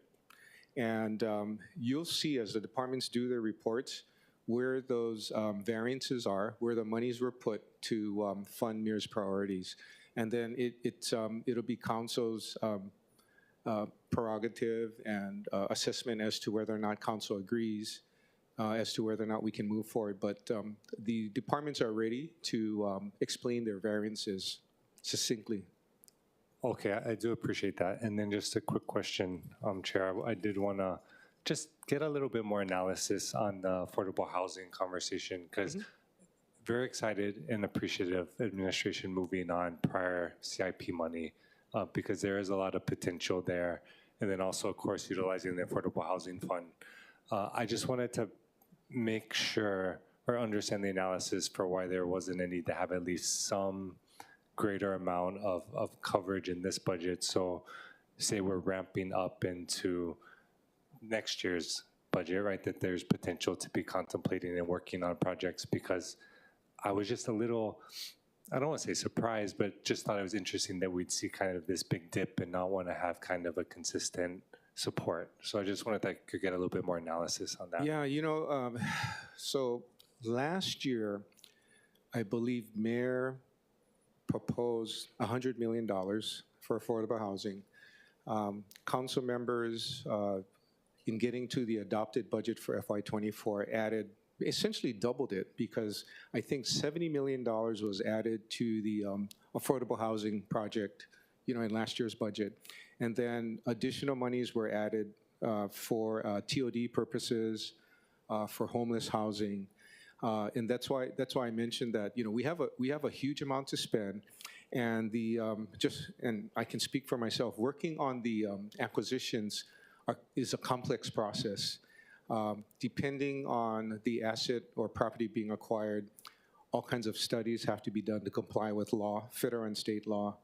As we do our due diligence, there's negotiation that goes on behind the scenes with the seller, because, obviously they want a price, but we see things that need to be addressed that could have a negative impact on pricing for the transaction. So we go back and forth. It's a long process. So to get to the purchase agreement, we're talking about several months. And to answer your question, Councilmember, it's good that every CIP budget covers 2 years. So, we can identify projects and expend funding on projects over a 2-year period, because it allows us to look at where we are when we get into the second year of that 2-year period and how much we need. We're going to budget what we need to be financially prudent and, responsible. Come next year, when we do the FY26 budget, if we find out that we need the same amount that we did in 24 or more, or a little less, it'll depend on where we are. We'll propose a budget that probably could be larger for 26, and we'll work with council members to right-size it when we go through the budget review process. Okay, I appreciate that and understand. Just the concern is I don't necessarily want us to be in the position of, using all the CIP we have, and then you're in the position of having to contemplate or be doing the end of fiscal year planning for funds you don't even know if you're going to be having, right, in the next CIP budget. So just having more baseline consistent across all CIP years, I feel like is a more stable approach. And that's the only reason why I flagged or came to mind, but I do understand what you're saying. Yeah, so in the acquisition process, we really don't need to assign funding or allocate funding to a project until we get to the purchase agreement negotiation process.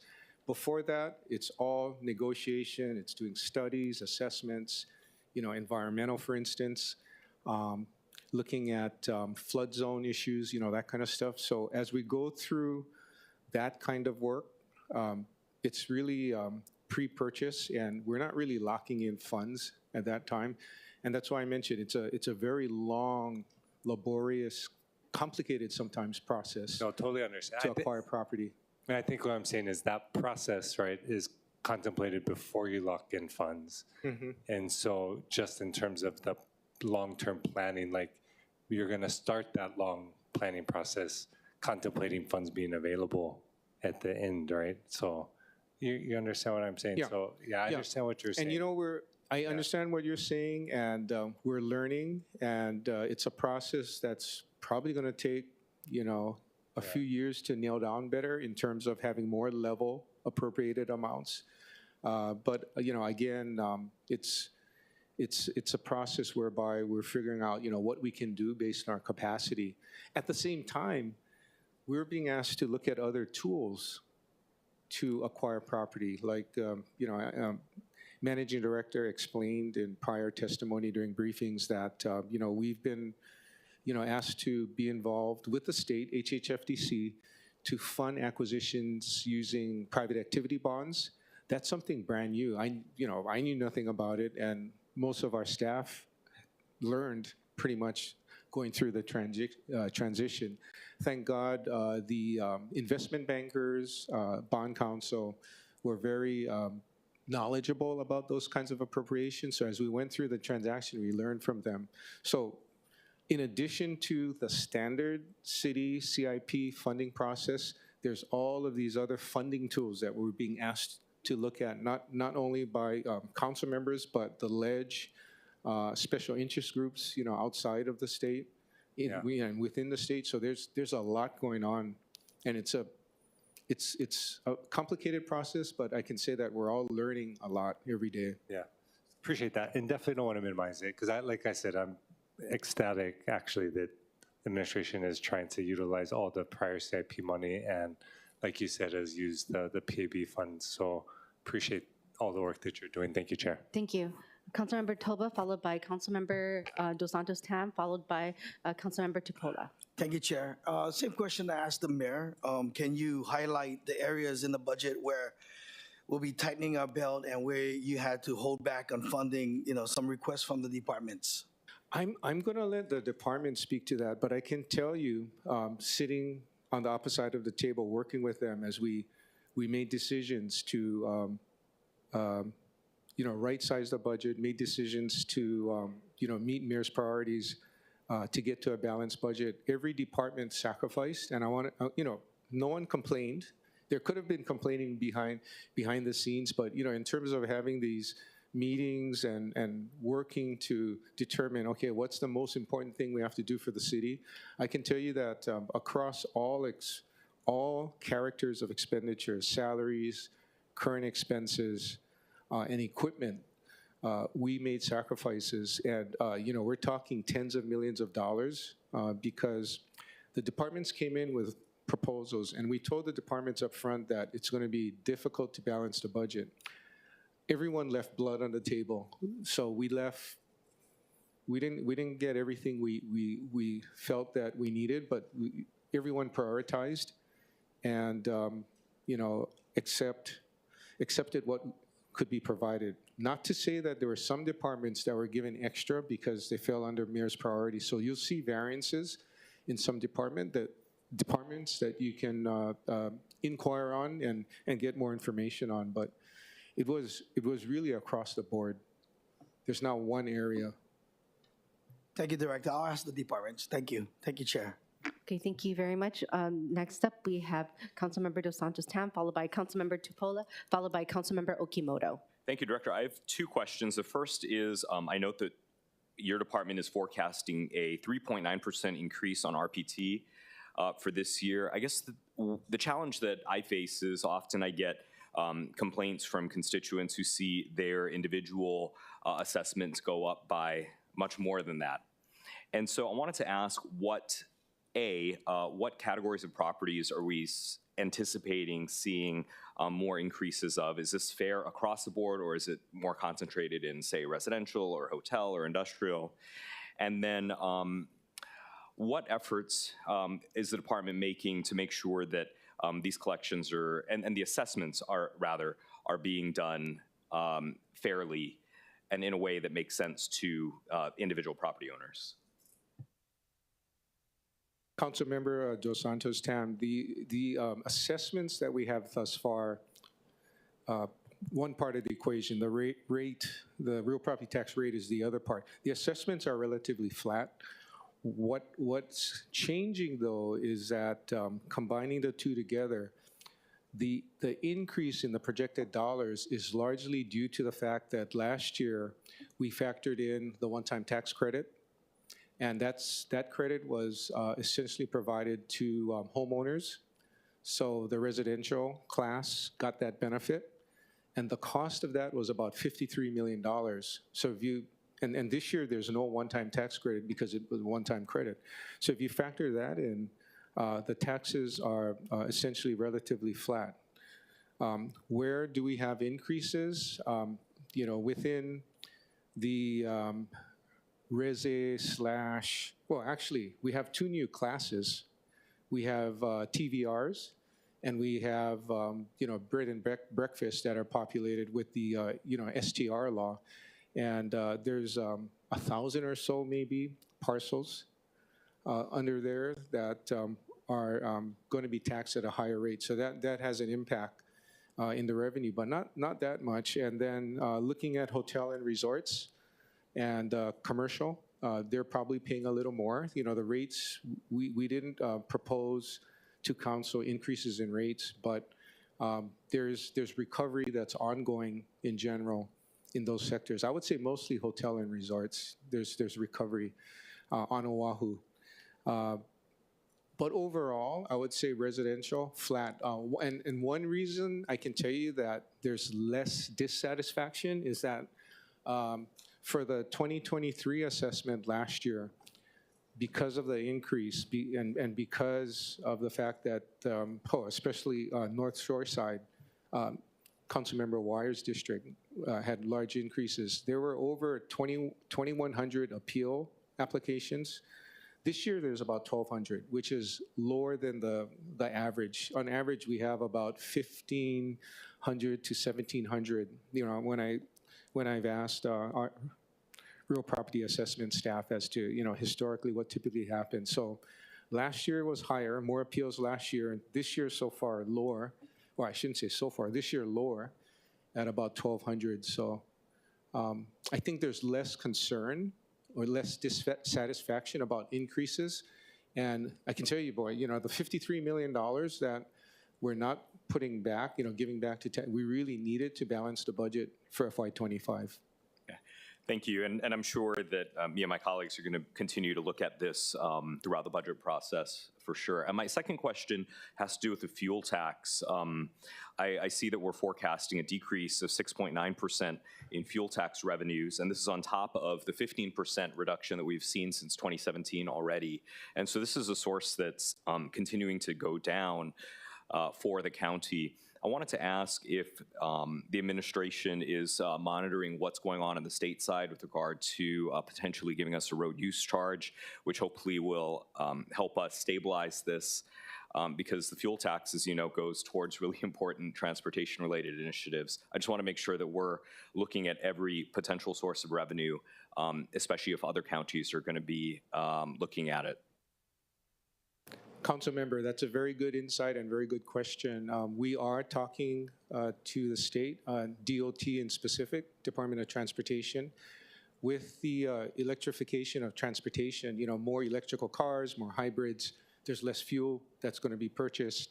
And there is ongoing discussion of a different way to measure and calculate a transportation tax, if you will, to help to maintain our roads and streets.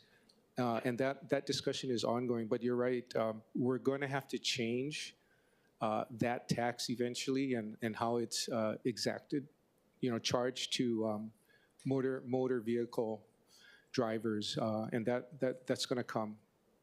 That new legislation will come. Thank you. Councilmember Tupola. Thank you so much, Vice Chair. Aloha, Director. Thanks for being here. Just a few questions.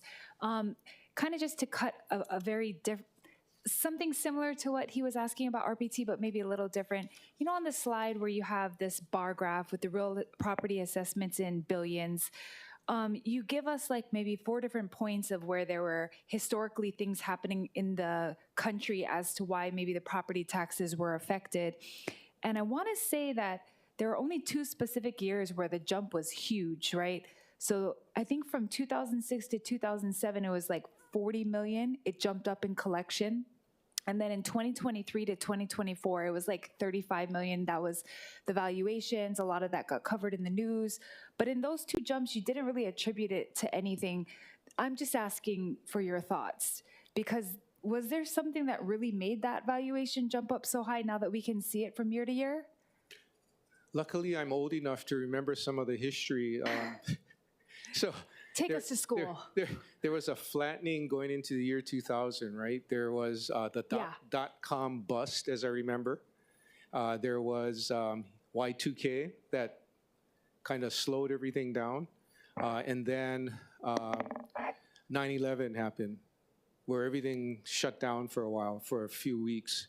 And I think during that period from 1999 to 2001, you know, you see the flatness. But to your point, as we get into the 2000, there was growth.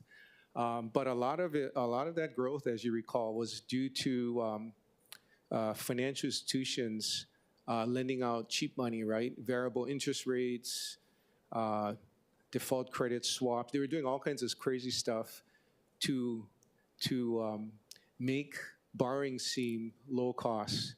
And unfortunately, a lot of property owners, homeowners that were not sophisticated enough to understand what was going on, you know, entered into variable rate loans and all of those other instruments that were put out there to drive the housing industry. So then came the housing bubble bursting, right? That happened in 2007 and 2008, along with the near collapse of the financial system, resulting in the Great Recession. So that kind of, so you have the big rise, and then, you know, after 2008, the plateau, and then the leveling down, and then the slow increase again. After COVID, I think there was just a lot of pent-up demand, you know, for people who wanted to buy homes. And were able to, because interest rates were very low, as you know, right after coming out of COVID. And a lot of people offered, you know, lots of money, more than the asking price to buy homes, especially here in Hawaii. So was that an inflation of what's going on? Perhaps, yeah. And that's why Council and Mayor last year did the one-time tax credit to ease the strain of the increase. We can't do it again. Unfortunately, we can't do the one time. We cannot do it again because we need the $53 million to balance the budget. No, thank you for sharing. I guess what a lot of people were concerned about was that jump from 2023 to 2024. People had expected that it would continue to rise that high. But if you're saying that the real property taxes leveled out, meaning that the valuations didn't come out again high, like I just was trying to see what we could project for the next couple years. My next question was, you said that there was going to be an increase in collections for B&Bs, but when we had voted on Bill 41 and prior was Bill 89, there was nobody in the B&B classification. So are there people in that classification now? I don't know. I'd have to look at that and get back to you. Okay. I would think most of them are under TVR. Yeah, at the time, nobody was. I remember asking you in one of the hearings how many people had filed under that classification, and you told me none. So then we had talked about whether or not, you know, that was needed, because at the time there was a certain amount of B&Bs that were going to be allowed under Bill 89, which never were because we moved into Bill 41. But my question was, since the passage of it, if your department has now seen an increase of filings under that? And you can get back to me later about that. Let me see if I have something in my cheat notes.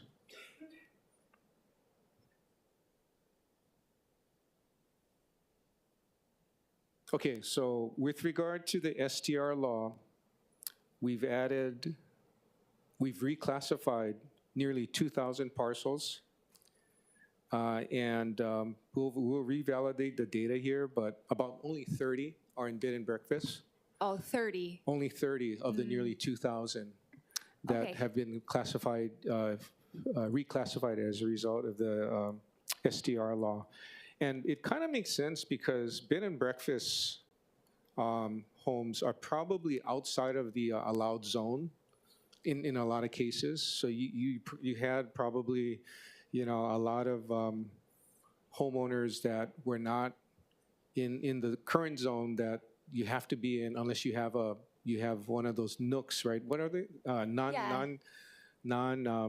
The conforming use certificate. Yes. Yeah, That it's don't have okay, about but 800 of those. I Yeah. understand that. Yeah. I guess my question was because Councilmember Dos Santos Tam asked you about the revenues, and you said, I think we'll see an increase because we have people filing. So I wanted to know how much more filing It's in not, that. I said small increase. It's not going to be that much because we're only talking about, barely 2,000. That's nominal, yeah. 2,000 parcels. We have, 306,000 parcels that are taxed right now. My last question is that in your presentation, you said the CIP was down 421 million and that 261 million of that CIP that went down was related to housing and homelessness. And then in the beginning of the presentation, it said that the executive operating budget is up 141 million due to an increase for housing and homelessness. So it sounds like CIP got taken away for some housing and homelessness. Maybe it wasn't as needed, but it sounds like in the operating budget, it was listed as one of the reasons why it's increased. As I mentioned earlier, when I talked about the reasons for the increases in the operating budget, homeless was put in there because it's the mayor's top priority. All of our departments work together. If anything, it's the intellectual capital of all of our talent, whatever we can muster that has any tie into housing. We're putting in time, real time, to make things happen. No, I understand. And I'll look through all the department's budgets, but my specific question was, if we're taking money away from housing and homelessness in the CIP budget and putting it into the operating, are we thus getting more staff members to work in the housing department and now we don't need as much purchasing of land? I just want to know why the switch of money, because it's the same category. We're not switching money. It's two separate categories. Understood. Operating It's the same- is different. It's the same topic though, right? CIP, though, you can expend over 2 years. So as I explained to Councilmember Wire, we have the luxury of proposing a CIP budget annually, but the budget has a 2-year lifespan. So we can actually look at progress 1 year out, and then as we approach the end of that budget year appropriations life, when it lapses, we can go in and propose more for a future year because the CIP budgets overlap. There's a 1 year overlap of CIP budgets every year. So Thank you. Thank you. Thank you, Chair. Thank you. Councilmember Okimoto, followed by Councilmember Dos Santos Tam. Thank you, Chair. Aloha, Director Kamano. You mentioned I know you went to your pie graph on page 6, and you had mentioned a lot about the miscellaneous expenditures. So there is a percentage on here, but do you have a number amount? Is there amount of the city's ERS unfunded liability? I know it's kind of clumped together right now in this miscellaneous. Is there an actual amount? I'm sure you can find it in the budget book, but let me see if I have it in my notes. I have, I just have the grand total in my notes. So in terms of miscellaneous, that category, that's $844 million. With regard to ERS, actually, you can see that amount in the proposed budget bill of the mail in provisionals. There's a breakdown of miscellaneous on the back end if you go into the budget bill. I think ERS is at $340 million or something like that. Okay, thank you for that. And I'll have yeah. team double check that. So And that's then- the contribution, yeah, for ERS. Oh, okay. Yeah. For the, I'm sorry, that was the unfunded liability? No, that's the contribution that we budget to be making for FY25. It's about $340 million. And if you go to the budget bill, if you go beyond departments, on the right after that, there's a section on provisionals. It's actually called miscellaneous. So that section will break down the $844 million that makes up The unfunded part? that miscellaneous, that largest pie Okay. piece of 23.3%. Okay, thank you, Director. And kind of following up, I know I had asked the mayor, and you have a whole sheet here on page 9, that you talked about the hazard pay. So, this amount that's allocated to the provision for hazard pay, does it include contributions to the ERS, or is it accounted for in the retirement system contribution employer's share? It's separate. It's in addition to ERS. So as I mentioned earlier, what we did, and Managing Director eloquently explained the process in one of the briefings. So we have FRF funding that we don't believe we can expend, by September 30, 2024. December 31, 2024. What we've done is we've worked with council to take approximately $40 million from Tranche 1, which is city managed, and $40 million from council's Tranche 2, combine that to 80. The federal regulations allow us to use FRF monies to pay for OPEB. And that's a vacancy, and that will allow you to Yeah, so open we up. use FRF to pay for OPEB. We reduce the amount of general fund monies that are needed in FY25. We took the savings in general funds and put it to the Right. provisional for the Yeah, budget I heard you contingency. explain that earlier, Yeah, thank you. yeah. And just to verify, but you said the contributions to ERS is separate, that's different? It's a separate Okay. liability, a separate, completely separate issue and, obligation that we have to pay. Okay, thank you, Director, thank you, Thank you. Chair. Thank you, Councilmember DeSantos Tam. Thank you, Chair, for letting me ask the second set of questions. I wanted to talk a little bit about TOD. I know that we've discussed TIF for many, many years. We don't have a framework for that, but do we have a way of tracking how much property tax revenue is being generated by TOD projects, especially as we start to approve these, whether it's in Kapiolani Corridor or in Waipahu or some of these other areas? Do we have a way of knowing how much additional revenue is here because of our investment in rail? That's going to be a complicated calculation, and I think that working group that the state pulled together to look at Kapalama and Ivale found out, the complication is that, first of all, you have to define where do we have TOD. We can use our tax map section within real property assessment to identify the parcels that go along the corridor that we define as a TOD zone, and we can I know we can trend assessment valuations over time to see if there's an impact.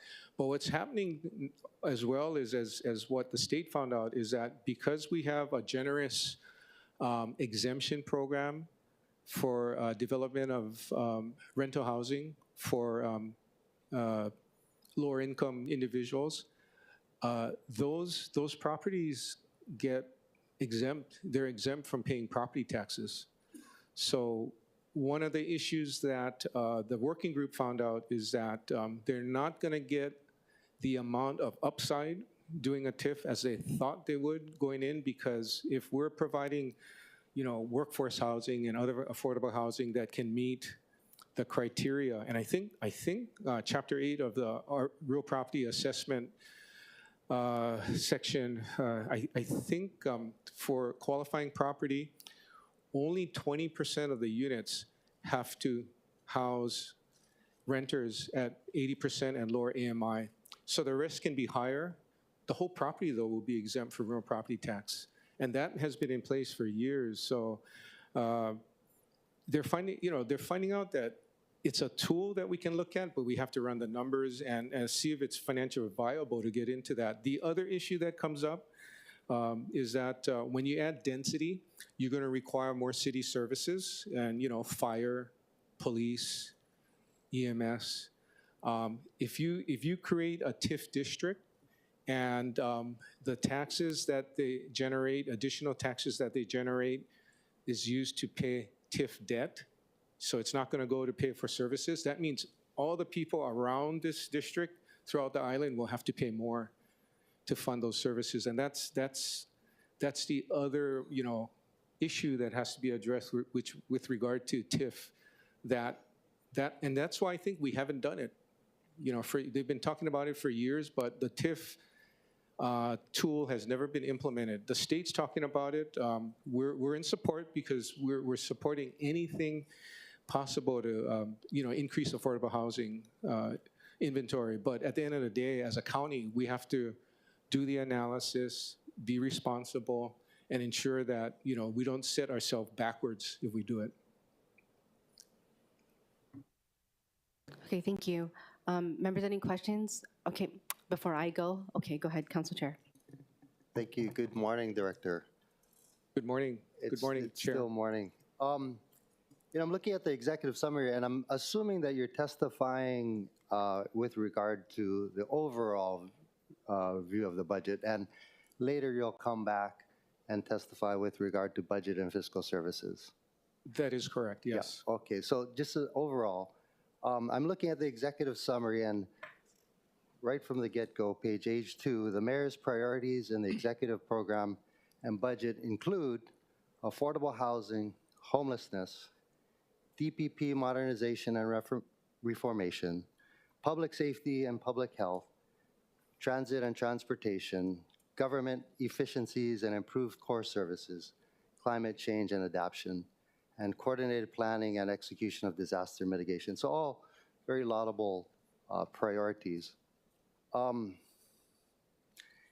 Is this in order of importance? Is the number one priority affordable housing and number two homelessness?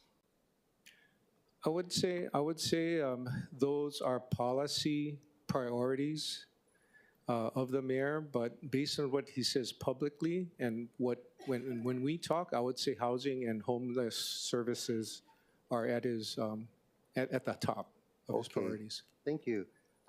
So turning to page 6 on your presentation, fiscal year 2025 operating budget and expenditures, it's $3.63 billion, so up approximately $200 million from last year. And most of that is accounted for with collective bargaining salaries and such, right? OPEB and whatnot. I understand that a lot of what this budget includes is miscellaneous. You're saying 23.27%. Debt service, 18%. Mass transit, 11%, and so on and so forth. But what percentage of the budget is going towards affordable housing? I would say it's almost not measurable because in terms of hard numbers, the largest numbers are in CIP right now. And I would look at both the 24 adopted, the appropriated budget, if you will, for 24, and look at what we're doing for 25. And again, as I mentioned earlier, the CIP budget covers 2 years. On the operating side, you will see when the departments present, there are variances related to affordable housing and homeless services, homeless facilities, homeless services that you'll see. But they won't match to, for instance, what we do to fund public safety, which is another priority. Public safety has a budget of $626 million. $370 million of that is in police.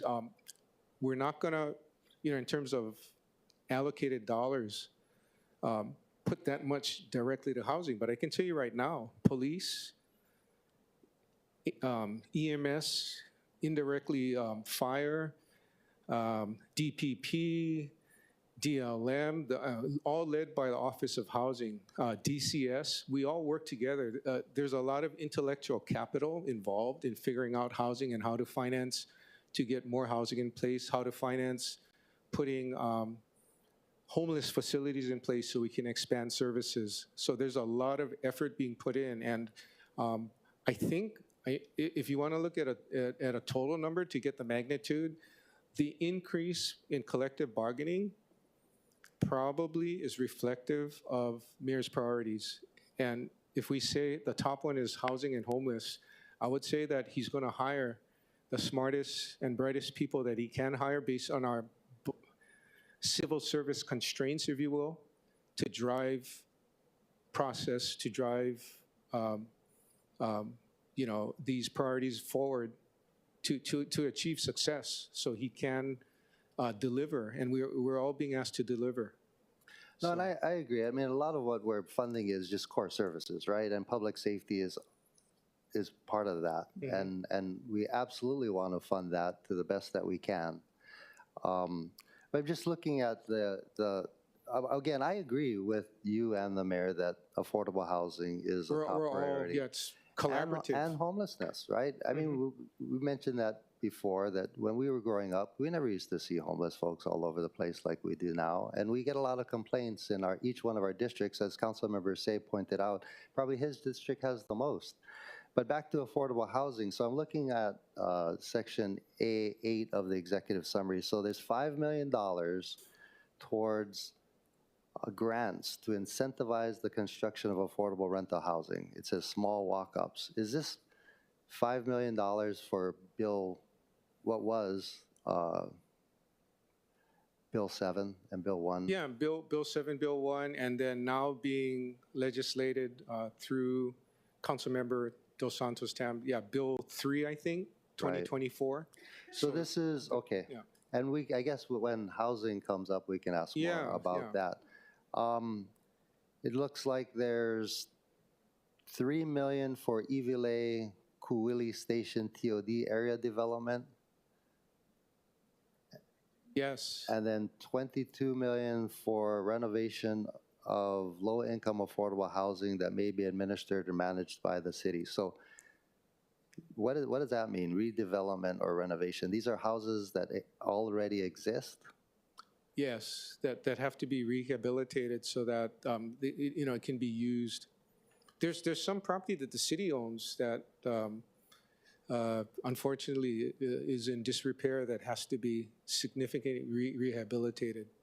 As you mentioned last year, we did put quite a significant amount of money in the budget for affordable housing, and the administration did not spend all of it. I think maybe 70 million of it, you said, and that was to acquire a building in Iwilei. Yeah, at 70 million is probably too high. That building in Iwilei Center, that appropriation specifically, we used about 40 just for that acquisition. Right. And then we used about 11 million in community revitalization. Are you project monies. Suggesting then that we do not put more money in for affordable housing, more than what the administration has already put in? I think we feel that we have enough going into 25 because we have 24 that carries over into 25. I see. And then as we get into 25 and we start the 26 budget, we have our discussions. You'll see progress. We'll decide as to what level has to be proposed in 26 for CIP. Right. Council members Say, former budget chair, has talked about how to save money and then use it for our priorities. Just looking at the vacant positions, the city has 330 vacant positions that have been vacant for over 5 years. That totals $20,321,700. And 212 positions that have been vacant for over 7 years, totaling $12,709,068. So can we take these vacant positions and put that towards affordable housing and or dealing with our homelessness problem? Well, Council Chair, I wish it was that simple. I would say probably not, because when you look at numbers at the very top level, as we're doing now, we're talking about the government as a whole. the vacancies have different funding sources. So, the total vacancy amount at any given time could be 70 to 80 million dollars. Only 30 to 35, maybe 40, a smaller fraction will be general funded. The rest are all funded by special funds, federal funds, and other funds with restrictions. So you won't be able to use the monies for whatever you want. So if we remove vacancies, you got to go down to the position, and look at a granular level as to how the position, what the position is there for, the objective, the funding source. Because if it's not general fund, I can tell you right now, I'll talk about BFS. We, in our 5 to 7 year aging of vacancies, we have 9 or 10 positions. All of them are federal funded, either HUD or WIOA, Workforce Innovation Opportunity Act. And we haven't abolished any positions yet because, frankly, we're still figuring things out, figuring out what we really need. And I was going to say this during BFS's presentation, but just as an example, I would not abolish any of those positions. And in terms of the dollars, there's really no general fund dollars in those 9 positions.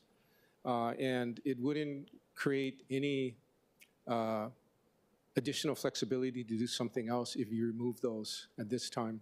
So you can't just look at the very top. I wish we could, because there's so many funding sources. You have to look at how each position is funded in groups. Well, just looking at your department, and of course, when you come to testify later, we can drill down a little bit more. Can we ask that question during BFS? Well, okay, I won't ask that question.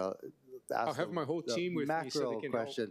I'm looking at, right, 2,425 vacant positions, totaling $169,426.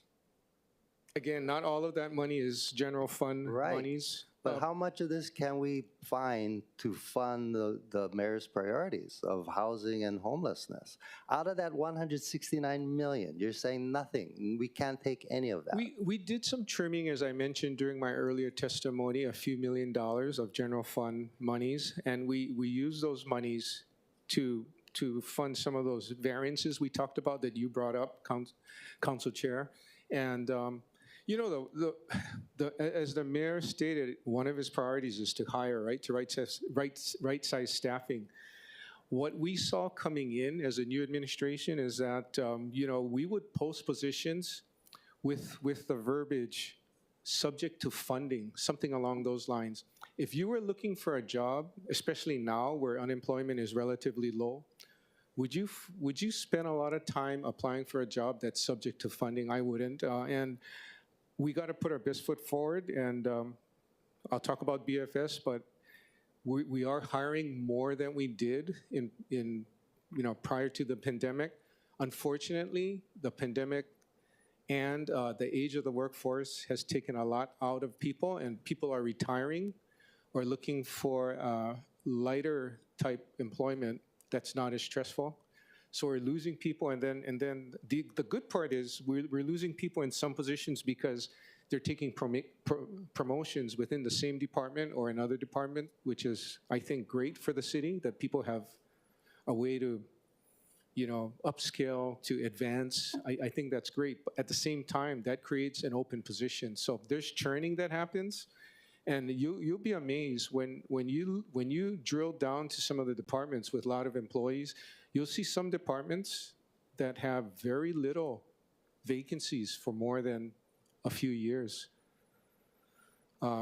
In fact, there's some that are pretty current. So unfortunately, they hire, but people are leaving because of pay and too much stress and other factors.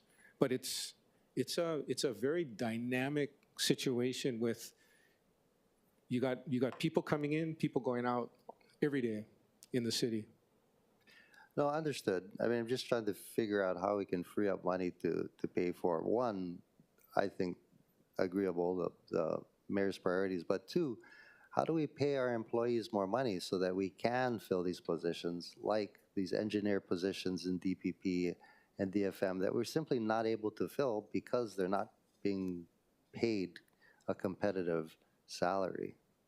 So how do we, I mean, it takes a lot of work, right? Abolishing these positions and recreating a position with a higher salary, I think needs to happen. So to me, But who's going to make that decision? Is that going to come from the top, or are you going to delegate that to each department? well, I think it is coming from the top. We're being asked to find ways to hire the right staff, get the right talent in. So it's going to come from the top. At the same time, because we're playing catch up, to me, complying with civil service rules and laws and all the paperwork involved in abolishing and then reorging, doing the reorganization to create new positions takes a lot of time. So what's happening is, because we need help now, we have a lot of situations where departments are hiring personal service contracts to get people in right away. But that doesn't address the paperwork, if you will, right? So I get it, you know, I know what you're saying, but because we're so far behind the 8 ball in terms of having the capacity to move things faster, I think all of the departments are working as hard as they can, as smart as they can, as quickly as they can. But yeah, unfortunately, the paperwork to address the org chart, if you will, that we incorporate into the budget is probably behind, and it's going to take a while to catch up. To your first question on how we pay people more, I think if you look at what's happening in private industry, the companies that are moving ahead are using technology smarter. So there's less busy work done by humans, more busy work done by AI, you know, and other applications. And you know, we're doing some now in small areas. We're using AI, but I think that's like the revolution that's going to have to happen in the city to have, you know, maybe fewer, more qualified, better talented people in the future. It's going to take a while, though. Well, just looking at vacancies for human resources, they got a 12%, just within that department, they have a 12% vacancy rate. So they're within their own department. So I guess we can drill down on this later, but I'm just curious, maybe we should hire someone from the outside to go through these positions to determine whether or not they are even relevant. I think you mentioned earlier, clerk typist, right? Probably getting paid, you know, $22,000 a year. Just wipe that out. Take that $22,000 and pay the person who's actually doing the job that much more. Just a thought. But anyway, thank you, Chair. Thank you. Members, any other questions? Councilmember Say. Yes, Mr. Kawano, would it be possible that the 4 county mayors create a task force with the respective budget and fiscal services department and the HR department along with the state to look at these shortage categories? Even the State Department of Accounting and General Services has a shortage of those professional services. Even the Department of Education has a shortage of these particular, and that's why the backlog is so backed up as far as all projects. My point is that let's grab the bull by the horn, see if the 4 mayors could come together and maybe look at the shortage categories of maybe 1 or 2 major departments. And then go before the state to say maybe we have to change Chapter 76, 77, which is our civil service laws. That's the kind of leadership I'm looking forward to from the administration. Because at the end of the day, the members here don't realize for Chapter 89, you get 1 mayor that goes with the governor on collective bargaining. That's a done deal.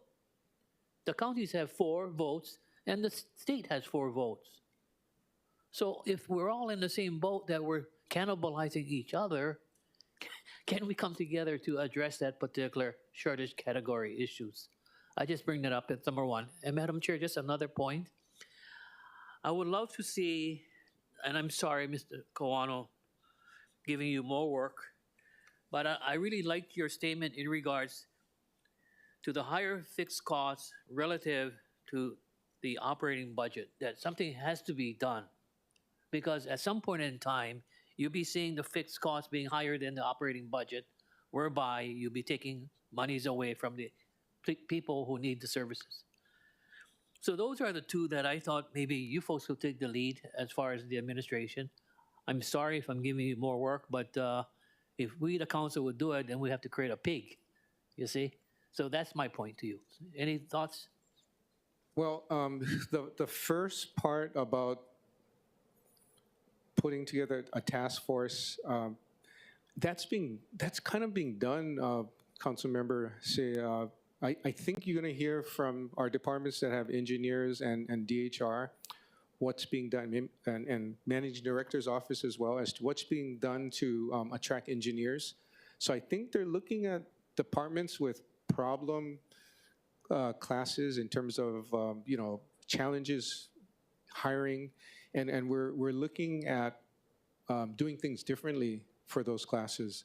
So it is kind of permeating through the counties and the state, because from what we can see and hear, there is support, and it's probably not going to stop at engineers. Well, my point is that it's going to be tied to the bargaining unit, and you got to go as a group of four going to see the bargaining unit of a particular union who have a much more stronger position as far as discussing it.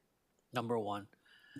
And that's just my thought. Maybe I'm wrong, maybe I'm right. This is 4 years now. We talked about all of this before, 4 years ago, about what we're going to do about the shortage categories. And I just bring this up today because, yeah, we did meet with Ms. Miyazaki also.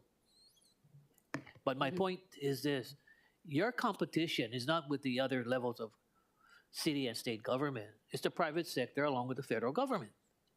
So look at the comparative analysis of what the private sector is paying. Go back to all four counties that are tied to a particular bargaining unit and see if that could be raised as a thought. Okay, that's all it is. Thank you. Thank you. Members, I'm going to reserve all my questions for the document that we submit to the administration for the administration overview. Members, are there any questions? Okay, members, we did testimony already, so now we will move on to the third item of the agenda.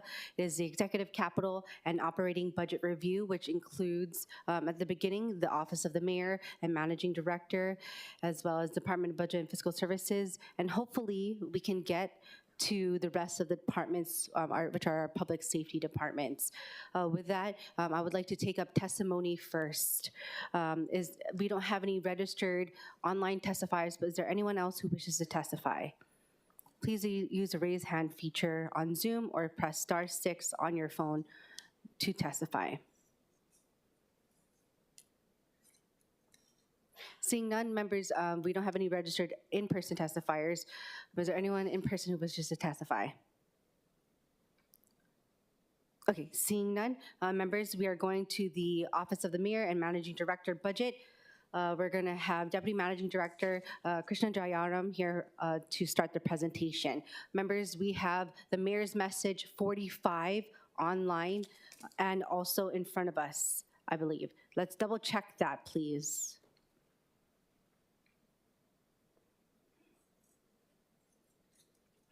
And also, I would like to request also that the slides are coordinated with what you are talking about as well. Thank you. Understood. Chair, Okay. before you yes. begin, may I make Okay, a quick Chair. introduction? Okay. Hold on one moment. Council Chair Waters. Thank you. Just want to point out, we have in the audience my predecessor and former council member, Trevor Ozawa. You could say hi. All right. We also have former Deputy Director of DCS, Becky Soon, here. Aloha. As well as her guests from University of Chicago Hospital, CJ McCoy and Chai Garcia. Aloha and welcome. Thank you, Chair.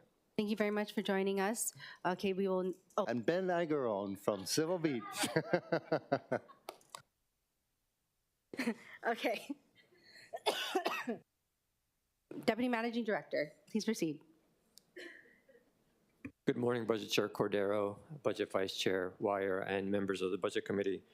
I'm Deputy Managing Director Krishna Jayaram, and I'll be presenting today on the fiscal year 2025 operating budget for the Office of the Mayor and the Managing Director. Next slide, please. To start the presentation, we have here the general fund vacancies. As you can see, the chart shows most of the general fund vacancies are actually filled with contracts. And this is usually because of a pending reorg, but each of the executive directors will be able to share more detail when helpful. I'd also note that for purposes of today's presentation, OER is fully broken off from managing director's office. That's been a confusing issue in the past, but now it's going to be completely broken off going forward. Next slide, please. Thank you. Now, with respect to the office of the mayor, no change in FTE. The change in salaries, the $34,812, reflects a collective bargaining equivalent, as well as salary commission change. And the additional $5,000 in current expenses is, as we get further and further away from COVID, this is for mayor's out-of-state travel. We believe there'll be more opportunities for mayor to go to the mainland abroad, to interact with his peers, the federal government, and others. And we really do feel he's our strongest advocate and ambassador, and so we would ask for this additional $5,000 in our budget. But otherwise, the changes to the Office of the Mayor budget are very minimal. Next slide, please. Next, we'll go to the Office of Managing Director. This chart shows our organizational structure. There are 5 offices under the Office of the Managing Director, 6 including the Film Office, which is actually under the Office of Economic Revitalization. And there are additionally 5 commissions that are attached to our office. And this details the summary of changes between FY24 and FY25 for the Office of Managing Director. Again, it does not include OER. Starting at the top, FTE, the 0.5 FTE addition is for the start of an ombudsman fact-finding function, and it reflects an ongoing discussion with the council vice chair in particular, but with others on this council.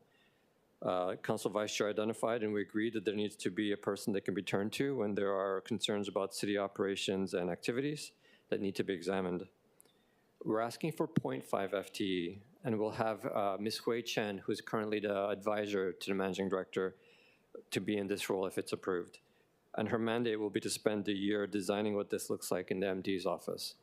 That means looking at how it fits in within our current capacities, the fact that there's already an ethics commission, the fact that there's already a internal controls division and EEO.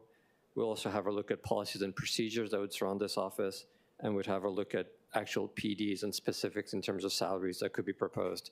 She'll also be conducting and supervising investigations in addition to all of this. And the intent of this is that we'll come back in the following year with a budget that reflects an implementation plan that can be rolled out over time. The next row, the salaries, again, this is tied to collective bargaining increases as well as the salary commission adjustments and the 0.5 for the new FTE. Finally, in the current expenses category, there are 3 components that make up the $260,000. First, $5,000 for the Youth Commission. This reflects our administration's continued commitment to this commission. I would note that the Youth Commission did pass a reso, and they did ask for $2,750, but I would respectfully ask the council to consider a slightly more robust budget to give them a chance to do more in the community. An additional $5,000 is for the communications team. As we stated, our strategic communications with the public is a priority for this administration, and believe we have been effective and successful in our public messaging. And the communications team is not just about the administration, it's about the city as a whole and making sure the public knows all the good work that all of us are doing. The additional $5,000 reflects the need we've seen over the last year and a half with the full communications team. This would be for equipment, software, and the like. Some of the more advanced software that you use actually costs upwards of $1,000 per person per license, so that's the $5,000. Finally, the largest amount is an additional $250,000 for additional security. Last year, on a pilot basis, the city funded 6 months of additional eyes and ears along a strip of Waikiki to support HPD. We had a private contractor provide two-person teams from 8 p.m. to 4 a.m. every day. In debriefing with the Waikiki bid and other stakeholders, we believe another iteration of this program is appropriate, but this time including a social service component. And so what we're envisioning is that this money that we're proposing here will be matched by the WBID. and can support a year of a 3-person team. 2 of them, eyes and ears, and then 1 additional social service provider in order to provide safety, but also to substantively offer help. And working with the WBID, would like to monitor and examine, how this program works. There are 3 reasons we're proposing this program. One is obviously the importance of Waikiki to our economy. But number 2, this is a program that only really works in a very dense urban area that has activity at night. And third, we have the benefit of working with the WBID on this. And so they'll be helping us monitor and support extra funds as well as evaluate the effectiveness of the program. And finally, I will of course take questions, but before I end, I would like to note that each of the remaining offices who will be presenting next will also reflect collective bargaining equivalent increases. But with 3 of the executive directors, we are asking for a salary increase. So first, with the MOCA executive director, when we look for a new executive director, we focus on the ability to drive execution and administrative strengths. And in Kaeli Trask-O'Connell, we have somebody who has deep ties to the local arts and culture community, but also has held leadership positions in various institutions, including MidPAC, and she had her own executive coaching company. Second, for housing, this is one of the mayor's top priorities, as has been discussed at length this morning. And reflective of that top priority, we have 2 of the top housing experts in Denise Iseri Matsubara and Kevin Auger, with their years of experience both with the state and in Kevin's particular situation, private experience all over the world. And we need to have salaries to match both the crucial importance of the issue and their high level of expertise. And respectfully, we do believe we have the best 1-2 combination in terms of housing in the state. These salaries will be reflected not on this budget, but on the budget for the Office of Housing and then for MOCA. And with that, Budget Chair, I'm happy to take any questions you might have or that any of the committee members might have. Deputy Managing Director, you said 3 offices. So what was the 3rd office? So for the salary increases, 1 was the MOCA executive director, 1 was the housing executive director, and the second was the deputy for the housing. Oh, okay. Got it. Thank you. Okay, members will go with Vice Chair Wire, followed by Councilmember Toba, followed by Council Vice Chair Kia Aina. Thank you, Chair. I'm all Deputy Managing Director for that. I just had a quick question. I was trying to figure out what exactly the Ombudsman would be doing. I know we have Equal Opportunity Office, we have the Fair Housing Office. So just curious, like if there's specific type of complaints, or it sounds like there's a plan that would be created first.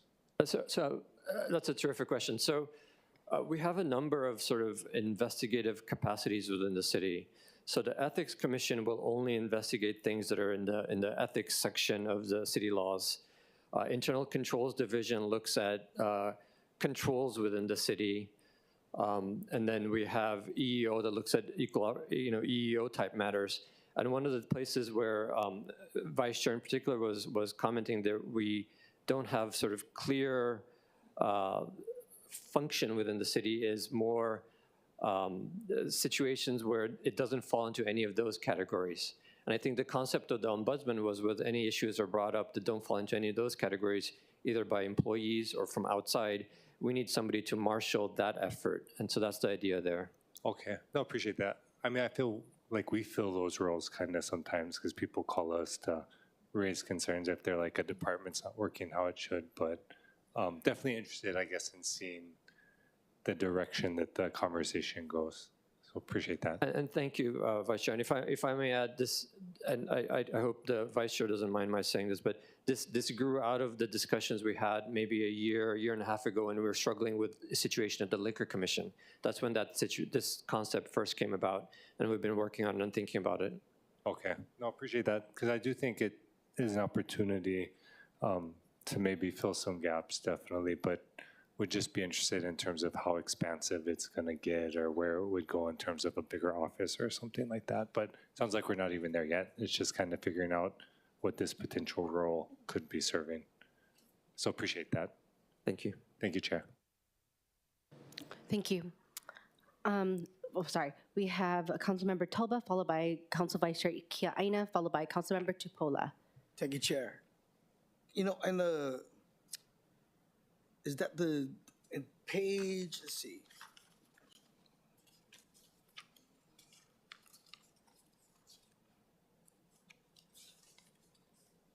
Move on to the next question and I'll come back. Yeah, absolutely.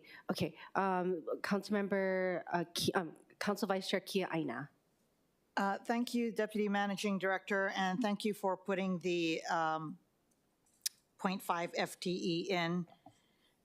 So just to follow up with Councilmember Wire, this was all triggered because of the Liquor Commission, and so we felt that there has to be other types of complaints in the universe out there where the public is unable to have their complaints, administered and managed right. So the broadening of it would be actually welcome.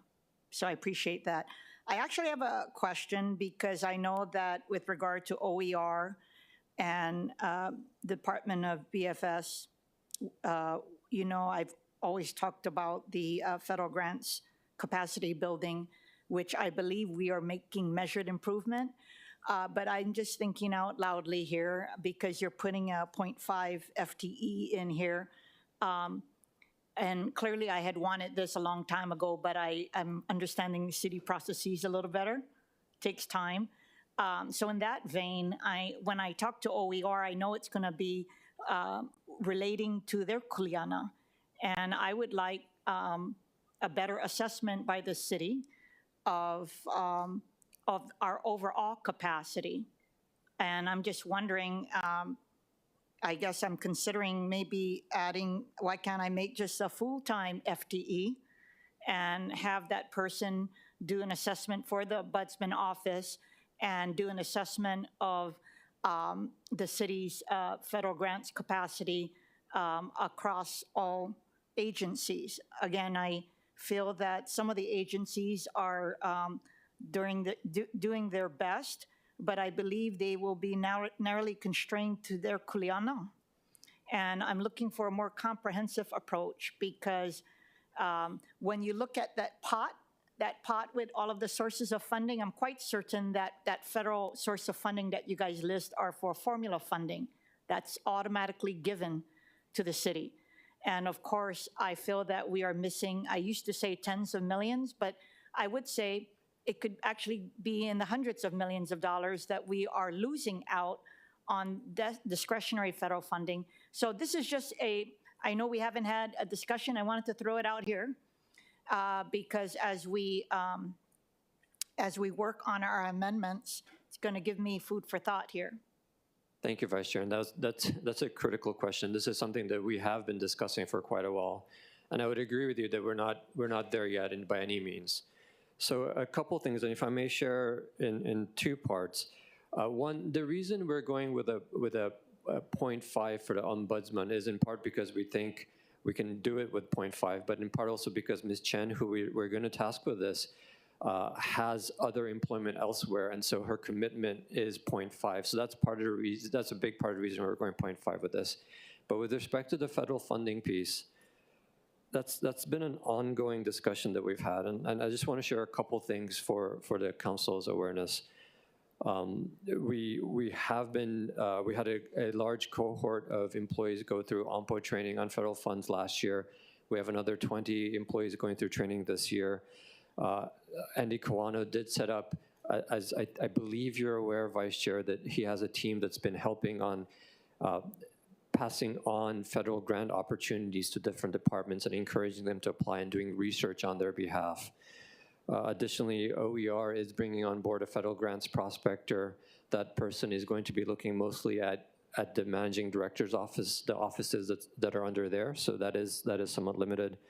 We will also be working, we have money proposed in DDC's fund for them to go get a contractor who will go and get federal grants. So we're trying a number of things. But you're right, from a centralized perspective, it's a number of various efforts. One of the thoughts that we have is that as FRF winds down, that has been taking up quite a bit of time for our staff, and that we can start redirecting our staff to do exactly what you're saying. So I'm trying to piece together all those things in a little bit more organized and disciplined fashion. Okay, so are you open? Yes, I am. To increased funding for perhaps another FTE in the managing director's office to look at this. So I do applaud it. I'm sorry. I feel that we've missed out on so many opportunities. And I know that you know that I was very frustrated with the federal infrastructure workshop that was supposedly held in December. I feel that even if there's going to be a follow-up, that I think that the city may want to do our own and have our own communications with the federal government, because we cannot wait for the state. It was my intention last year to have a robust workshop last fall to avail ourselves of the bipartisan infrastructure law and Inflation Reduction Act. And I feel that that didn't happen. And I think that we are in a better position than the collective. That would be the other counties in the state. And so I'd rather just do what we can on our own. So anyway, just thank you for your update. And I look forward to hearing from OER and BFS on what they're doing. But I think I just need a little bit more Understood, Vice Chair.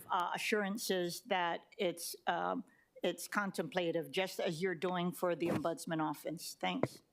Before I move forward, I want to make an announcement. I'm going to be recessing for lunch after the Mayor's Office in Culture of Arts, so that I want to let everyone know so that we can let the other departments relieve them until after our lunch break. But of course, it's not now. We're still on the Office of a Managing Director. Okay, we have Councilmember Tupola. Thanks so much, Chair. Thanks for that announcement about lunch. Very important. We appreciate the presentation. Thank you, Deputy, for being here. I just had two follow-up questions. When you were going over, I guess, increased communications or some communication budget, where can I find that exactly? Is that just within some monies in the Office of the Mayor, or? So the 5,000 for communications is within the Office of the Managing Director.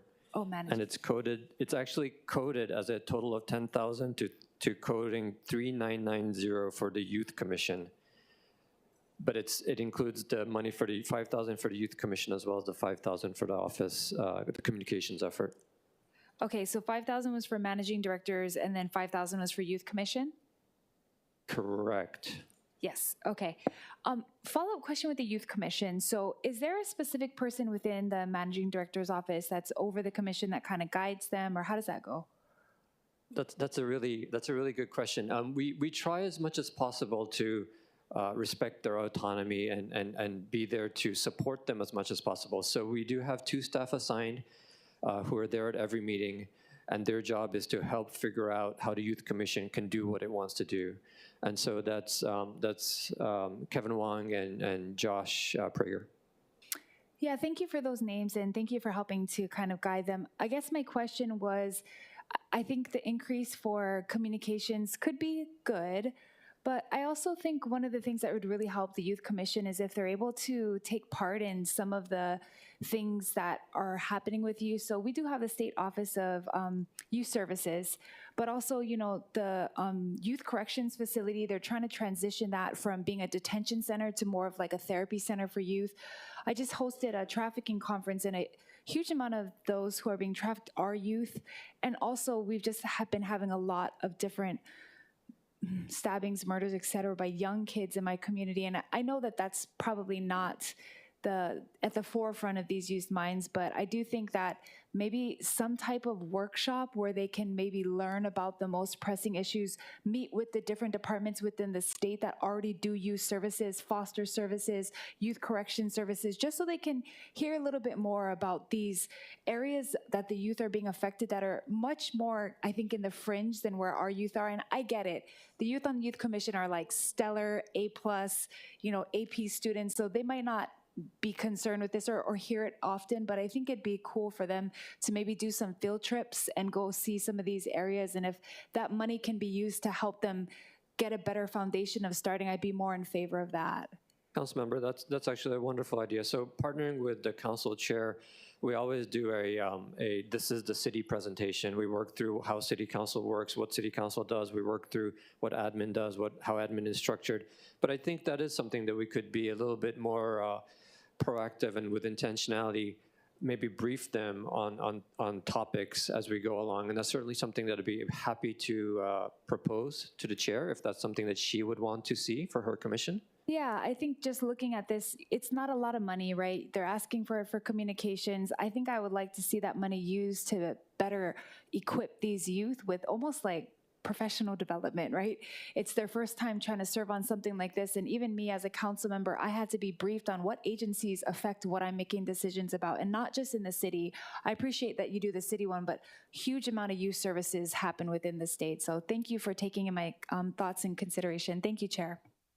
Thank you very much. Members, any other questions? Okay, we have Councilmember Say. Just one question, Deputy Managing Director. Within the positions of the mayor's and the MD's office, 4 years ago, wasn't it half-half, meaning half was general fund and half was federal funds in trying to provide these positions? So, Council Member Say, I apologize. I don't remember what it was 4 years ago, but I could certainly take a look and try to get back to you. Because general fund monies were very tight 3 years ago, and the request came in for positions that members of the council also had added on, we always try to match it with general funds, which is real property, and federal FRF funds. No.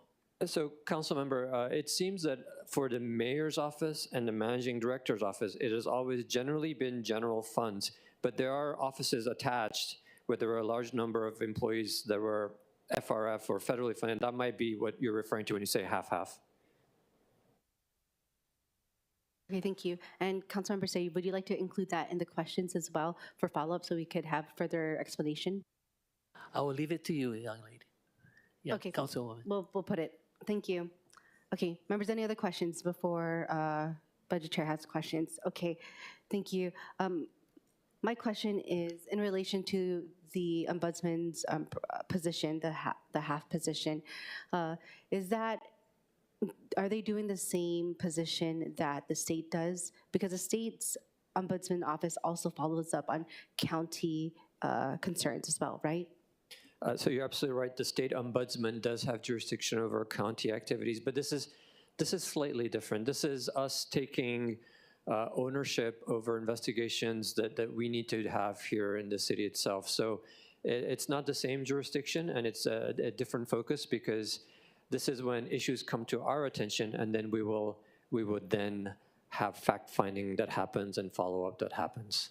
So I understand that the position is going to be filled by somebody who's already in the managing director's office. Is that correct? That's correct. So Ms. Hui Chen joined us, I think, approximately about 2 years ago, and she was FRF funded. And she was brought on in part because of her ethics expertise and her compliance expertise. And she was brought on to help us shape our FRF program, et cetera. And so she has been additionally helping us with investigations now. And as we transition away from FRF, the thought was that this was a right sort of confluence of one thing ending and one other thing possibly starting. So currently the position she holds is not general funded? It is not. Okay, understood. Okay, and I don't know if you provided this already, but did you mention an update on the reorganizations of the different offices within the managing director's office? So each of the departments will speak to those in turn, but there are structural reorganizations that happen, and because those reorganizations are in play, that's why in that original slide it shows us vacancies filled with contracts, and the reason they're filled with contracts is because of those reorganizations being in play, but not within our offices of the office of the mayor, the office of the managing director. Okay, thank you very much. And then I noticed that I remember from last fiscal year that, and we've discussed this, that the council allotted $10,000 for the youth commission. Can you explain the decrease? So the council was very generous in allotting $10,000 to the youth commission last year. I think this might in part go to Councilmember Tupola's comments that they needed to think through how to use that, and they're coming up with plans on how to use their budget and how to be effective and how to go out and communicate.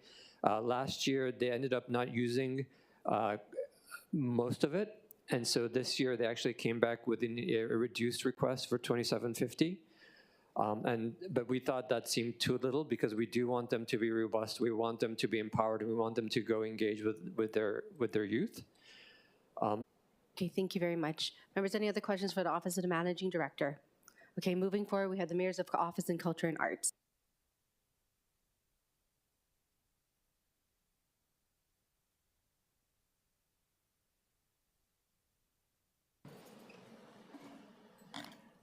Aloha, Budget Chair Cordero, Budget Chair, Vice Chair Ware, and council members. Ka'ili Trask O'Connell, Executive Director of the Mayor's Office of Culture and the Arts. Mahalo for allowing me to present on MOCA's budget today. Our current expenses for fiscal year 25 are $210,000 lower than fiscal year 24. $200,000 of that reduction was the one-time expense for the FestPAC in fiscal year 24 that will not be reoccurring in fiscal 25. The additional $10,000 was the result of our efforts to streamline various areas within our current expenses. MOCA is very excited about the opportunities that our team will lead in fiscal year 25. In addition to the multiple cultural events and our exhibits that we have managed in the past, we are honored to be leading the Vahipana Initiative, which is the $1 million grant awarded to the city by Bloomberg Philanthropies. Vahipana, or Storied Places, will be a series of interdisciplinary multimedia installations that connect key tourist destinations with their indigenous Native Hawaiian mo'olelo. This citywide collaboration will be a powerful effort highlighting the complex histories of often overlooked cultural and historical sites that have been affected by overtourism. The implementation of the Vahipana program will not utilize any of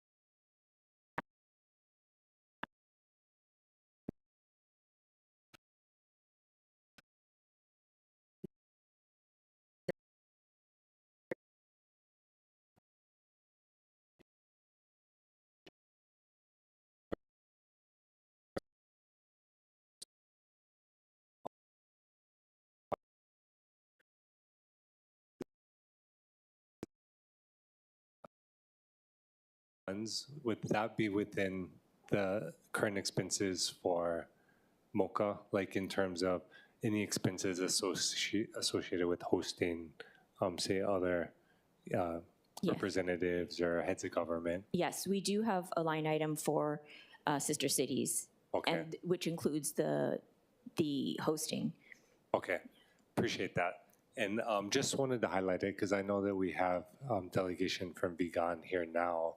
And so I think hopefully there's an opportunity to have a conversation about how the city could potentially support, not something we have to do today, but I just found out about it this morning. So just wanted to throw that out there. But thank you. Absolutely. Thank you, Chair. Thank you, Vice Chair. Next, we'll go to Councilmember Say, followed by Council Vice Chair Kia Aina, followed by Councilmember Tupola. I just wanted to say thank you very much. I enjoyed the Korean exhibition, and please continue on with the services. Thank you, Councilmember Say.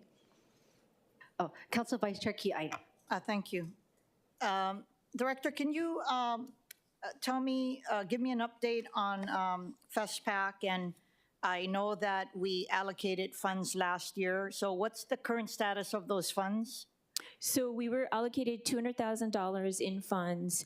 We are at this point going to use approximately $40,000 to $50,000 of that to renovate the kitchen at Kualoa.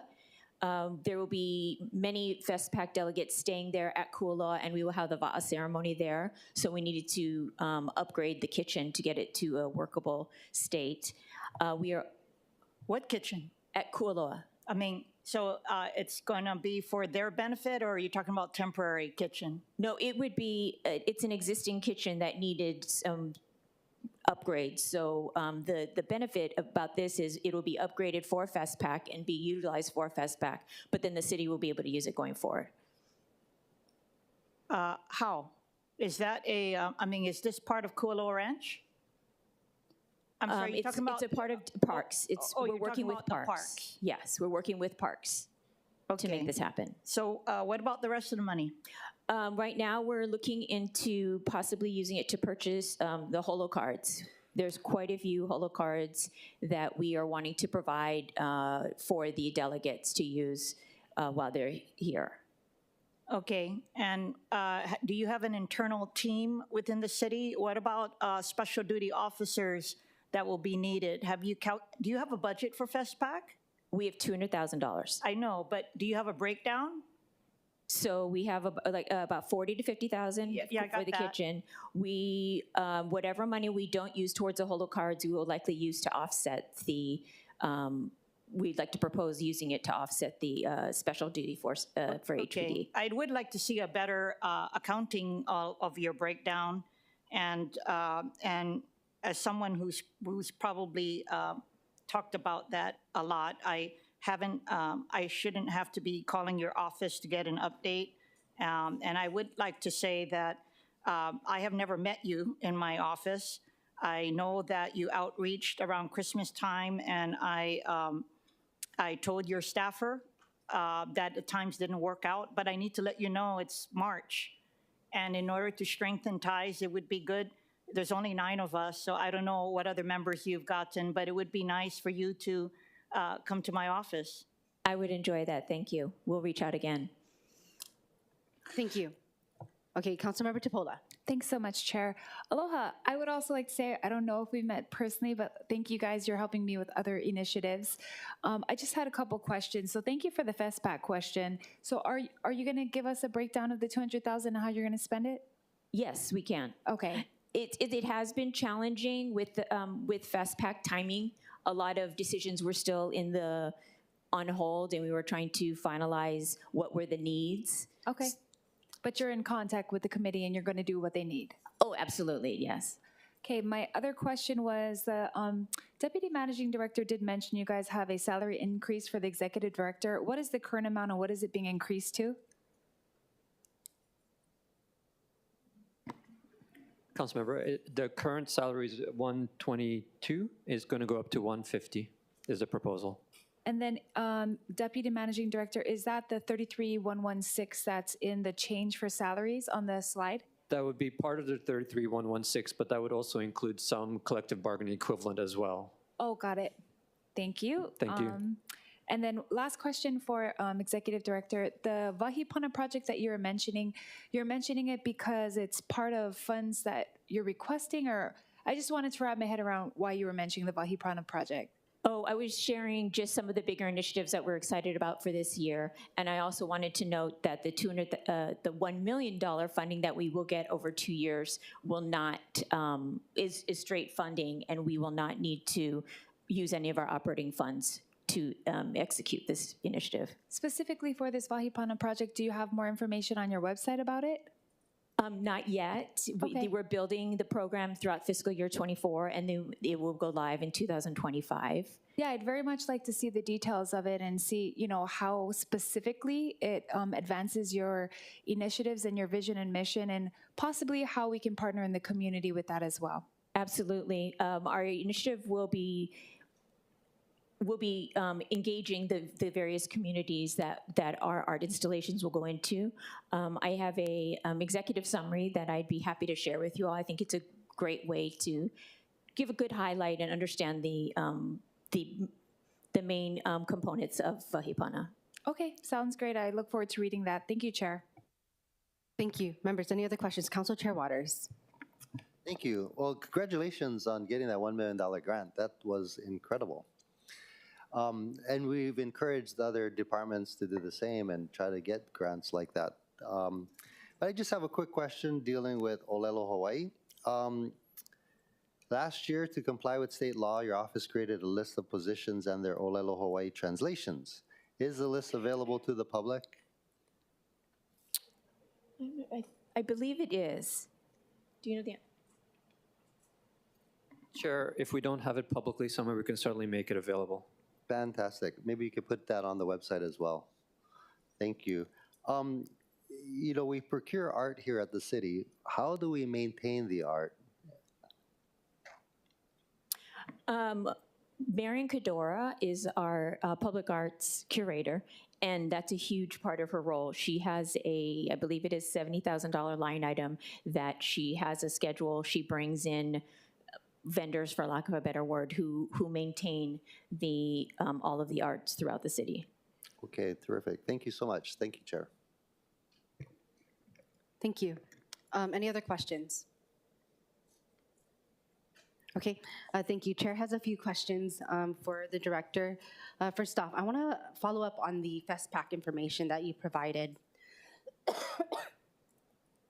My question is, you know, we did discuss heavily, and I know you weren't here for the last budget, but 200,000, and we know that this was just in the grander scheme of the FestPack, a nominal way to show that the city supports the FestPack and it's happening. And so to hear about the kitchen as well as the holo cards, it doesn't seem like the action has been it has been more nominal than it has been impactful with the 200,000 allotted. With that, which department is going to be working on the kitchen if it's at a park? Why is it in our budget being used by the FestPack budget? My department is working with DPR to execute getting all of the materials in and working with the vendors to make it happen. So if the FestPack funding is going to be paying for the equipment and or contracting out, or is DPR doing that? Both. The FestPack funding is partnering, we're partnering with DPR to secure the materials and the installation. Okay. Just like our council vice chair, I would like to see that information because I would have liked to see, because I was very critical about the 200,000 in general last year. And of course, you know, we wanted, I mean, we know that we want to show that we are supportive of the event occurring and showing our skin in the game for that. Mm-hmm. But this to me isn't really showing it. Our holo cards aren't going to take up the rest of the X amount of thousands of dollars. So I mean, I just really would like to see more, and we'll put that in our department budget communications. Next up, I know, are you still operating out of Mission Memorial? No. Okay, where's Mocha? We're located in Fosse. Since I've been here since October, we've been, and I think it was before I arrived. Okay, so we can already tell that I guess the movement of departments in the Mission Memorial is affecting MOCA, and how's it affecting the programming of MOCA? I'm not sure what your question, what you're asking. Maybe I can have Deputy Managing Director. I think he's... Chair, are you asking how the movement... preschool moving to Mission Memorial will affect the programming for MOCA? So I think moves are challenging, but you know, MOCA is doing everything it can to continue operations as smoothly as possible. The preschool, there's no preschool yet that has moved into Mission Memorial. That hasn't happened because we're still working on making sure that the facilities are sufficient, that the facilities work. So for the foreseeable future, MOCA will remain on the 3rd floor of Fosse. Okay. And I know that this is not related specifically to MOCA, but is there going to be a perimeter and for the construction around Mission Memorial? And how is that going to affect the events or programs that MOCA puts on?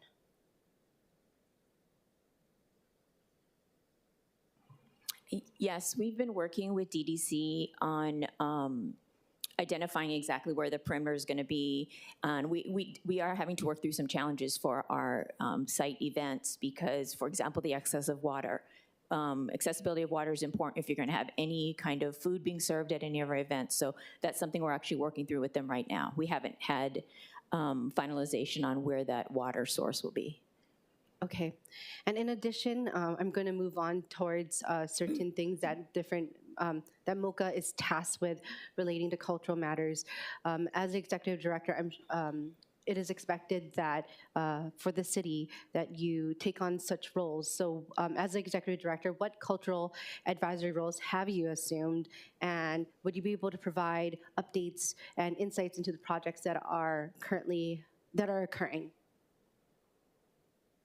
Are you asking for current projects that we're working on? Yes. We just finished, as Councilmember Say said, we just had the Korean exhibit. We have, oh my gosh, I'm trying to think off the top of my head. We have coming up. We have, I apologize, I'm imagining our website. In the summer, we will have the Prince Lot Hula Festival. We just finished the Honolulu Festival. So we've had a variety of events that we've been involved with. Okay, any cultural advisory roles or groups or any positions that you're intimately involved with as the MOCA executive director? In terms of culture advisory roles, I do know that I've been doing a lot of outreach to a lot of various community members, and we are trying to build an advisory group to partner with us on the Vahipana initiative, because this initiative is very strong on the mo'olelo of various locations. So we want to make sure that we have cultural experts involved in that process. Okay. And how are you using your different culture? And this is because I know that a few of the members have mentioned that they have not yet met you, and the deputy managing director mentioned relating to your cultural and leadership experience. So how would you allow that to assist your position now? Well, first of all, let me apologize. We did try and get me set up with everyone when I first got on here, but we'll circle back and make sure we get those appointments set up. And the culture advisory. Continue. Okay. What was the second question? Oh, sorry. The deputy managing director mentioned about the deep cultural and leadership experiences that you have, and how are you going to use that to, I guess, expand the MOCA mission and goals? Well, my deep cultural ties are, first of all, through the hula community. I've been dancing hula since I was 4 years old, and I have been making a lot of outreach to the community. For example, on Friday, I met in the afternoon with Kumuhula Vicky Holt Takamini. I have met with Kumuhula Patrick Makuakane on a different project that he's working on. I've been trying to reach out to the arts community. I met with Maile Meyer and Emma Broderick from the Pu'uhonua Society. What I'm really trying to do is just build relations out in the community. I've met with board members from Pu'uhonua Society. With Vahipana, we are partnering with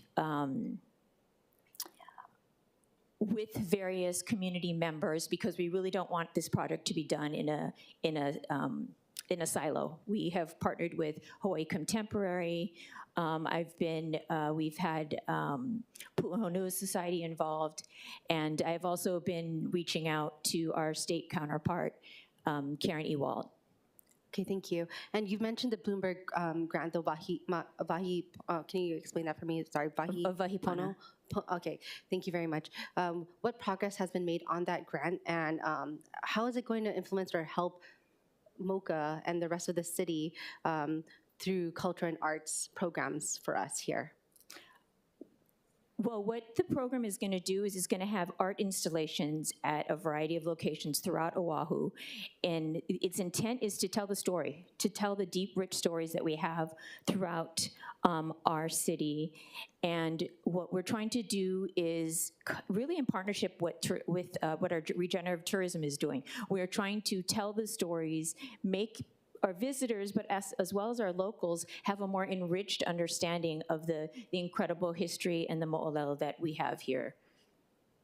Thank you. And would you be able to share if it's just your office? I know you have a smaller office.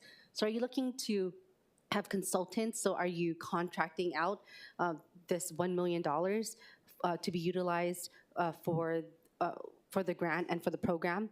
And what types of roles are you going to be looking to contract out?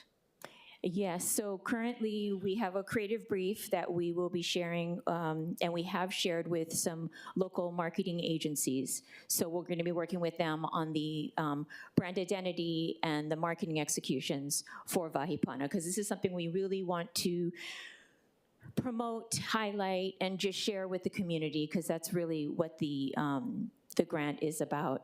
We will also, there are some partners locally that we're going to be working with and paying as well, consultants that we're working with to help with the identification of the project sites, identification of artists, storytellers. All of these people are going to be critical to the success of the art installations that will be at the various locations. Okay, so are we tailoring, so when we went out for this grant, were we tailoring it to the grant, tailoring our mission and program to the grant itself, or is it going to be directly supporting what we want to do within the city? Oh, first of all, I wasn't here when we applied for the grant, but the grant was when we applied for the grant, we were applying for it to be able to feature artwork from local artists. And we did it through this initiative, which really wants to help with cities being able to promote a social cause. And our social cause was over tourism. Okay, thank you. I know my committee vice chair Wire mentioned sister cities. So as it is tasked under MOCA, do you have any specific goals with sister cities this year? As mentioned, we just found out that one of our sister city, Vegan, is the council members are here this week. And so like under MOCA, what are we going to be doing? What can we do for visiting sister cities? To answer your question about what is our plan and our vision, we are actually about to meet with Deputy Managing Director, then Mayor, to share a strategic plan that we put in place to articulate what we've really been trying to do, but really put it into a strong vision. And what that strategic plan looks at is, number one, what do we have to share? What resources do we have to share? And creating a turnkey program, so when we do have sister cities reach out to us, we have programs that we can share with them. Number two, what can we receive? We want to understand what other sister cities have to share. We want to share that knowledge, and they want to share it with us. What we'd like to do is have a connector program that allows our other directors. They might have things that they're working on, challenges that they have, and our sister city partners might have resources and ideas and solutions for them. So we'd like to be able to connect them with that as well. And then another priority we have is identifying what our areas of focus will be, because most other sister cities we've talked to maybe have 3 or 4 sister cities. Here in Honolulu, everyone really wants to be a sister city with us, and we have over 30 sister city relationships. So we really need to decide how we're going to focus and how we're going to prioritize. Thank you. Councilmember Tupola. Thanks so much, Chair, for those questions. Yeah, I'd be really interested in a strategic plan. I definitely think that all of us are, kind of new to your leadership. We like to see the direction. So specifically, I believe when Makanani was here, she was at 99,000, and the salary now is at 125, and now we're asking it to go to 150,000, which is quite a bit of jumps in such a short amount of time. So what specifically would the salary increase be attributed to? Was it your request or the managing director? I believe it was both. It was when I came in. And when I came in, I come in with 35 years of leadership experience, where I come to the table. They said they need someone who can come in and make things happen. That's what I'm going to do. Through my leadership and my experience, I'm going to bring to the table the ability to identify a vision, like I did with Sister City program, articulate strategic plans, and then work my team to execute that. Yeah, I think definitely, I'd be in favor of keeping things status quo until we actually see a strategic plan and we see all of those things executed, because as you know, there's a lot of areas that need increases, a lot of people that we'd like to get hired that are important, but I'm appreciative that we're trying, we're starting to see your vision for the department, and we'd love to see more of it, not just articulated, but executed. Thank you, Chair. Thank you. Members, any other questions? Okay, let's see here.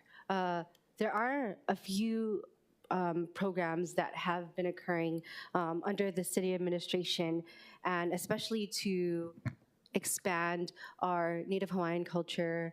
And we just had Mahina Olelo just last month. And I know that I don't remember seeing a lot of the same programs that occurred. Do you have any plans for any other engagements and programs from MOCA that would be offered to the public? Yes, that's something that we are working on, and I'm going to work with my team on that further. Okay, thank you. And speaking of your team, I know that there's a part of that 7% increase. Is that related to your team's salary increases as well? Yes, that's based on salary adjustments. Yes. Salary adjustments. Okay, so that's based off of a particular bargaining unit? Yes. Okay. Thank you. Let's see. Members, any other questions? Councilmember Dos Santos Tam. Thank you, Chair. I wanted to ask to what extent or how your office works with the various other departments to implement cultural programs, public art, et cetera. And the reason why I'm asking is, I have Chinatown. I know there's a lot of opportunities there. We put out a solicitation for use of a facility for an art gallery there that I know is in progress. But obviously your office and your leadership is really key in making sure that that's activated in a really important way. So I was wondering if you could talk a little bit about that, especially with DLM and maybe to a lesser extent some of the other departments. Yes, I have been in communication with DLM on some of their initiatives for the usage of buildings as it relates to art. OER, we have been partnering with them, whether it be on for their grant services, but we've also been continually talking about how we can collaborate on sister cities and leveraging the sister city program to make it as impactful as possible. Thank you. Members, any other questions? Any other questions? Okay, seeing none, thank you very much. Please expect departmental questions after the budget briefings for you to respond promptly to. Okay, members, I did announce that we will be recessing after MOCA. I will allow for about 40 minutes, so we will come back at 1:05, I guess, or just make it 1 o'clock. We'll come back at 1 o'clock.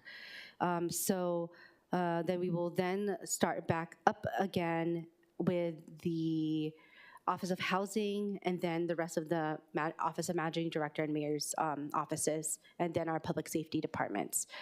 With that, at 12:35, Chair would like to call the Committee on Budget to recess.